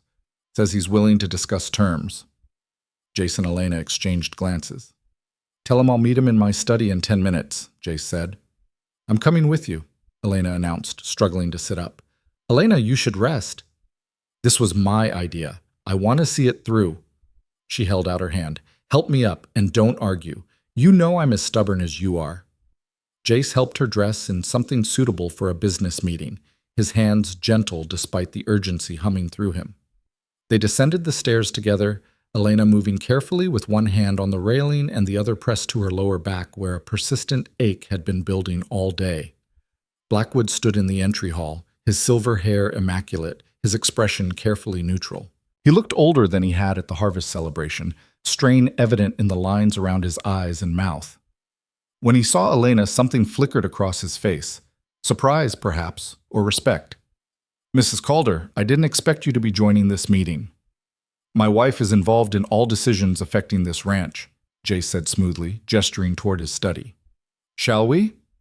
They settled into the study, Blackwood taking one of the leather chairs while Jace sat behind his desk. Elena positioned herself in the other chair, grateful to be off her feet despite the discomfort radiating through her lower back and abdomen. Blackwood got straight to the point. Your proposal is interesting, more creative than I expected from a rancher with your reputation for directness. My wife has a gift for strategy, Jace said, not bothering to hide that Elena had been the architect of this approach. Blackwood's gaze shifted to Elena, reassessing. Indeed. Tell me, Mrs. Calder, what makes you think my daughter's social prospects matter more to me than controlling water rights that could increase my ranch's value by 30%? Elena met his eyes steadily, ignoring the intensifying discomfort in her abdomen. Because I know what it's like to be judged unfairly, to be excluded from society because of circumstances beyond your control or mistakes made by your family. Your daughter didn't choose how you made your fortune. She shouldn't have to pay for your past by being denied opportunities for her future. Something shifted in Blackwood's expression, not softening exactly, but acknowledging a truth he hadn't expected her to understand. You've done your research. We understand what we're negotiating for. The question is whether you do. Elena shifted in her chair, trying to ease the pressure that was becoming genuinely painful. You can spend the next year destroying my husband through legal battles. You might even win, but in the process, you'll make an enemy of every connection he has in polite society. Or you can accept a reasonable compromise, drop the hostilities, and open doors for your daughter that would otherwise remain closed. Blackwood was silent for a long moment, his calculating gaze moving between Elena and Jace. Finally, he spoke. The compromise you proposed is acceptable, but I want something else as well, something not mentioned in your offer. Jace's expression hardened. What? An introduction to your wife's society connections in addition to your own. From what I understand, Mrs. Calder came from modest circumstances but conducted herself with grace and intelligence that impressed Red Hollow's better families. That kind of genuine refinement, as opposed to purchased polish, is exactly what Margaret needs to model. Elena blinked in surprise. You want me to mentor your daughter in social matters? Not mentor, just provide an example. Perhaps invite her to visit. Show her how a woman of character navigates society despite difficult beginnings. Blackwood's voice was almost humble. She's spent years at expensive schools learning manners and deportment, but she lacks something authentic, something real. I think you could provide that. The request was so unexpected, so vulnerable, that Elena felt her anger toward Blackwood soften fractionally. This was a father trying to help his daughter, using the only resources he had available, his wealth and willingness to negotiate. I'll consider it, Elena said carefully. After the baby comes and I've recovered, if your daughter would like to visit, I'm willing to, Pain, sharp and unmistakable, lanced through her abdomen. Elena gasped, her hand flying to her belly. Jace was at her side instantly. Elena, what's wrong? I don't know, it just... Another contraction hit, harder than the first, stealing her breath. Water gushed between her legs, soaking her dress and the chair beneath her. The baby, Elena managed. The baby's coming. Chaos erupted. Jace shouted for Mrs. Reeves and Marcus. Blackwood stood awkwardly, clearly uncertain whether to help or remove himself from this intensely private moment. Elena tried to breathe through the contractions, but they were coming fast and hard, much faster than she'd expected for a first baby. Mrs. Reeves burst into the room, took one look at Elena, and immediately began issuing orders. Get her upstairs. Someone ride for Dr. Morrison. Mr. Blackwood, I apologize, but you'll need to. I understand. I'll show myself out. Blackwood paused at the door, his expression surprisingly sympathetic. Mrs. Calder, I accept your terms. All of them. We'll have our lawyers draw up the agreement tomorrow. For now, focus on bringing your child safely into the world. Then he was gone, and Elena was being half carried up the stairs by Jace, whose face had gone pale beneath his tan. Mrs. Reeves followed, calling for hot water and clean linens and all the mysterious items needed for childbirth. They got Elena to the bedroom and onto the bed. Mrs. Reeves helped her out of her wet dress and into a clean nightgown, all the while checking her progress with experienced hands. The baby's coming fast, the housekeeper announced, her voice calm but concerned. Faster than I expected. Dr. Morrison won't make it in time. Jace's hand tightened on Elena's. What does that mean? It means I'm going to deliver this baby, and you're going to help me. Mrs. Reeves looked at Jace sternly. Can you handle that, Mr. Calder, or do I need to send you from the room? I'm staying. There was no question in Jace's voice, no uncertainty. Tell me what to do. The hours that followed blurred together in a haze of pain and effort. Elena had known intellectually that childbirth was difficult, but nothing had prepared her for the reality of it. The relentless contractions that built and crested like waves. The exhaustion that made every breath feel like a victory. The primal fear that something might go wrong. Through it all, Jace stayed beside her, holding her hand, wiping sweat from her forehead, murmuring encouragement even when she screamed that she couldn't do this, that it was too much, that she'd changed her mind about the whole endeavor. You can do this, he told her, his voice steady despite the fear she could see in his eyes. You're the strongest person I know. You survived Red Hollow's judgment, you faced down Blackwood in a town square, you refused to give up when everyone expected you to. You can do this, Elena. I know you can. Mrs. Reeves worked with calm efficiency, guiding Elena through each contraction, monitoring the baby's progress. I can see the head. You're doing wonderfully, dear. Just a bit more. With the next contraction, I need you to push as hard as you can. Elena bore down with everything she had, feeling like she was being torn apart from the inside. She heard Jace's sharp intake of breath, saw Mrs. Reeves's hands moving with purpose, and then the sharp, piercing cry of a newborn filled the room. It's a boy, Mrs. Reeves announced, her weathered face breaking into a brilliant smile. A beautiful, healthy boy. Elena collapsed back against the pillows, exhausted and elated and overwhelmed. Jace's face was wet with tears he wasn't bothering to hide, his expression full of wonder and something that might have been awe. Mrs. Reeves cleaned the baby quickly and efficiently, then wrapped him in a soft blanket and placed him in Elena's arms.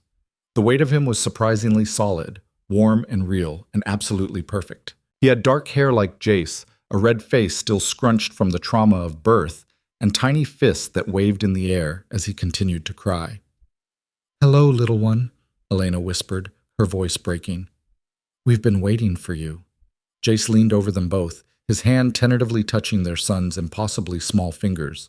When the baby's fist closed around Jace's finger, gripping with surprising strength, something broke in Jace's expression, all the hardness, the calculation, the ruthlessness that had made him a force to be reckoned with in the territory, melting away to reveal pure, unguarded love. He's perfect, Jace breathed. Absolutely perfect. What should we name him? Elena asked, unable to tear her eyes away from their son's face. Jace was quiet for a moment, his thumb stroking the baby's tiny hand. Daniel, after my brother, if that's all right with you. Elena thought of the brother Jace had lost, the partner who should have been here to help build this empire, to meet his nephew. Daniel Calder. It's perfect. The baby's cries settled into small, hiccuping sounds, then silence as he stared up at his parents with unfocused eyes. In that moment, exhausted and hurting and holding her newborn son while her husband gazed at them both like they'd hung the moon, Elena felt a contentment so profound it bordered on disbelief. This was her family, This impossible, unexpected family that had formed from a storm, from desperation, from a town's cruelty and one man's decision to claim what was his. Dr. Morrison arrived an hour later, apologetic about missing the birth, but pleased to find mother and baby both healthy. He checked Elena thoroughly, pronouncing her recovery normal, and examined little Daniel with professional satisfaction. Strong lungs, good weight, all his parts in working order, the doctor announced, handing the baby back to Elena. You did well, Mrs. Calder. Rest now, drink plenty of fluids, and don't hesitate to send for me if anything concerns you. After he left, Mrs. Reeves shooed everyone from the room except Jace, insisting that new parents needed time alone with their baby. She promised to bring food and send word to the ranch hands that young Daniel had arrived safely. In the quiet that followed, Elena nursed Daniel for the first time, marveling at the instinct that guided him to latch correctly, at the fierce protective love that surged through her when he did. Jace sat beside her on the bed, one arm around her shoulders, watching their son with an expression of wonder that hadn't faded. I was terrified, he admitted quietly. When you went into labor, when I realized I might lose you, I understood for the first time what true fear feels like. All the gunfights and rustlers and business battles, none of that compared to thinking something might happen to you. We're both fine, more than fine. Elena leaned her head against his shoulder. And you were amazing. Most men wouldn't have stayed for the birth. Most men aren't lucky enough to marry women like you. He kissed her temple. Or have sons like him. We did good, Elena. Really good. Over the next few days, the ranch settled into new rhythms built around Daniel's needs. Elena learned to function on fragmented sleep, to interpret different types of cries, to navigate the overwhelming responsibility of keeping a tiny human alive. Jace proved surprisingly adept at changing nappies and walking the floor at 3 a.m. when Daniel decided sleep was for the weak.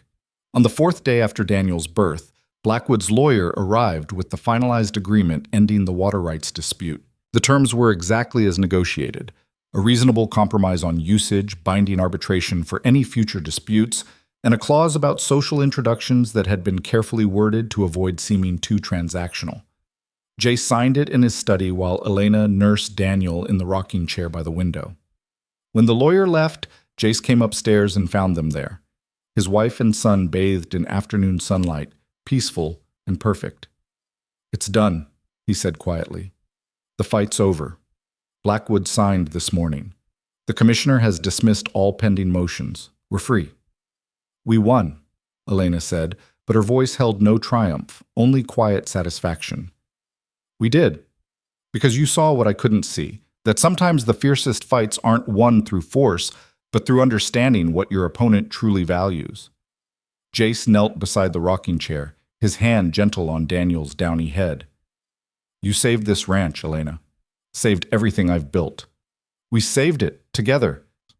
She smiled at him, this man who'd claimed her child in front of an entire town, who'd married her without hesitation, who'd sat beside her through childbirth and still looked at her like she was the most extraordinary thing he'd ever seen. That's what we do. Face things together. Word of the agreement spread quickly through the territory. With the water rights dispute resolved, other aspects of ranch life resumed their normal patterns. Neighboring ranchers sent congratulations on Daniel's birth.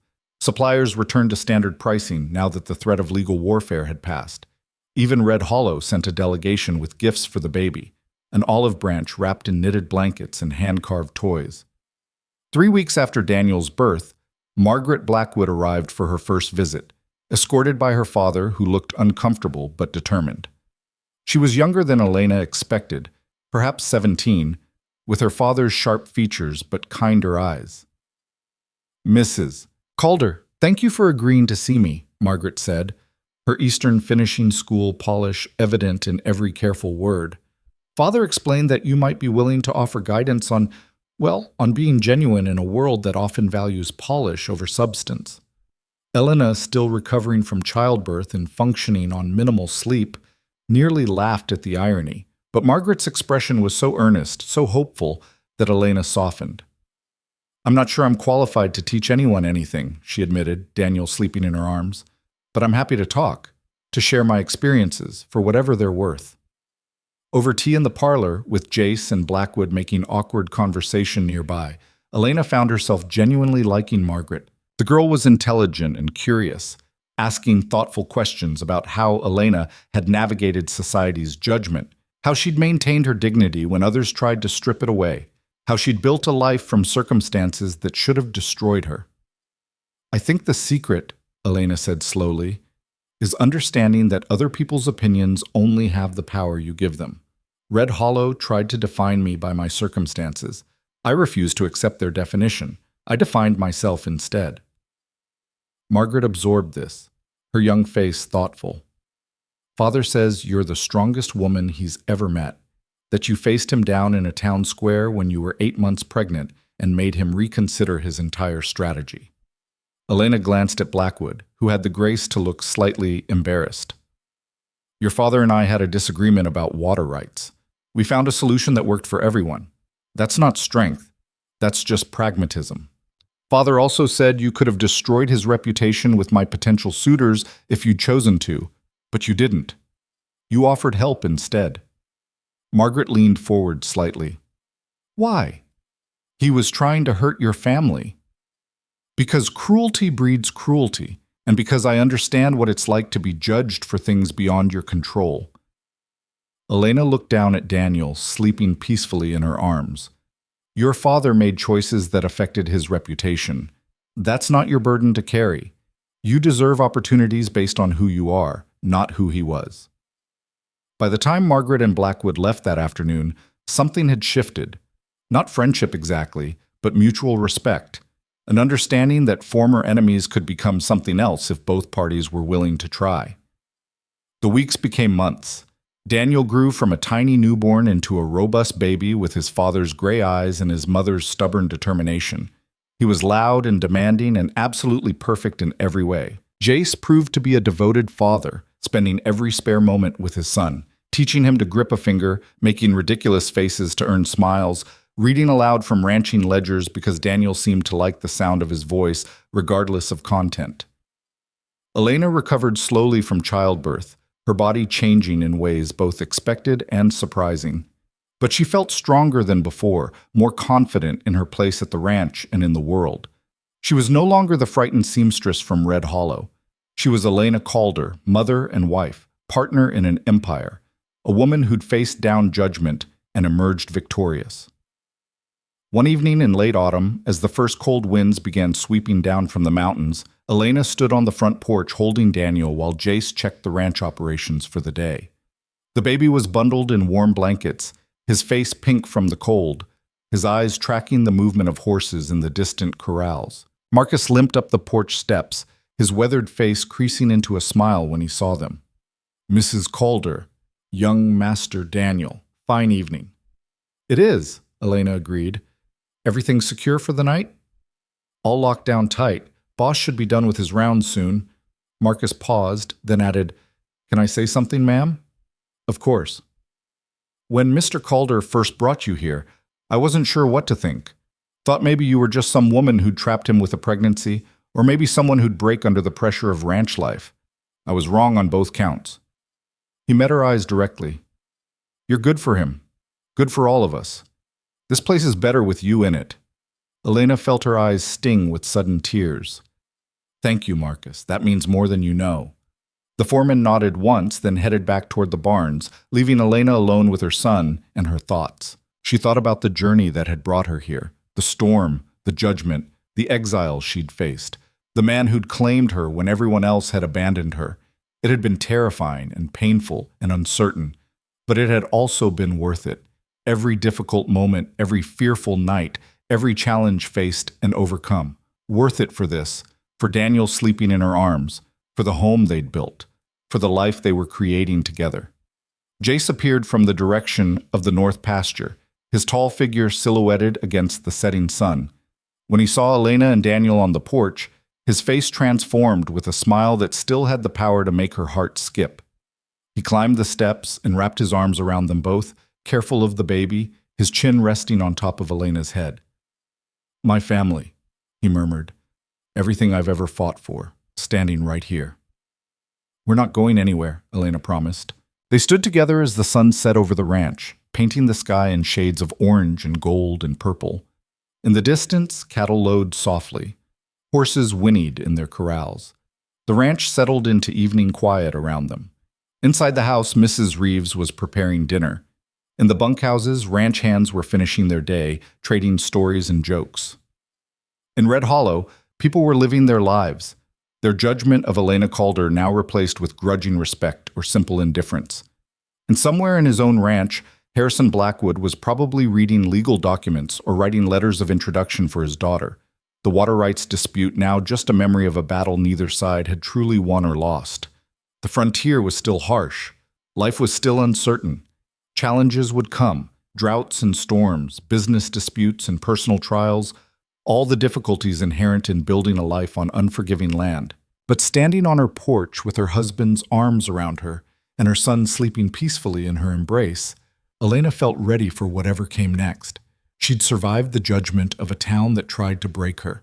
She'd built a family with a man who'd stood against that judgment without hesitation.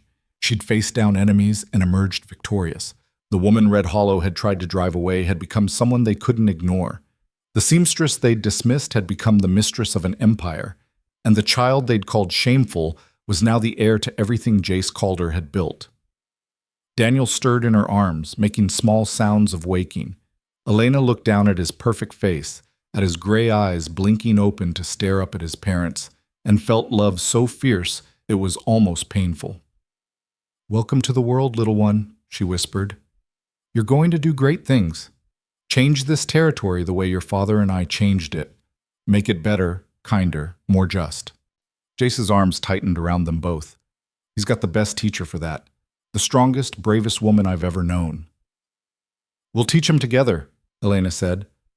"About strength and mercy. About fighting for what's right and knowing when to compromise. About building something worth protecting and protecting it with everything you have." As the last light faded from the sky and the first stars began to appear, the Calder family remained on their porch, husband, wife, and child, united and unbreakable. The frontier stretched around them vast and endless, full of promise and challenge in equal measure. But they would face it together. And that made all the difference. The town that had judged her now whispered about her with something approaching awe. The man who'd saved her had become the love of her life. The child born into scandal had become the future of an empire. And Elena herself had transformed from a frightened seamstress into a woman who commanded respect through quiet strength and unwavering dignity. She'd chosen her own fate in the end, refusing to accept the destiny Red Hollow tried to force on her. And in that choice, she'd found something more valuable than all the judgment she'd endured. She'd found herself, her family, and her home. As Daniel began to fuss in earnest, hungry, and demanding attention in the way only babies can be, Elena and Jace went inside together. Mrs. Reeves greeted them with warm smiles and dinner ready on the table. The fire crackled in the hearth. Lamplight cast a golden glow over everything. This was home. This was family. This was the life Elena had fought for and won. And it was exactly, perfectly, wonderfully enough.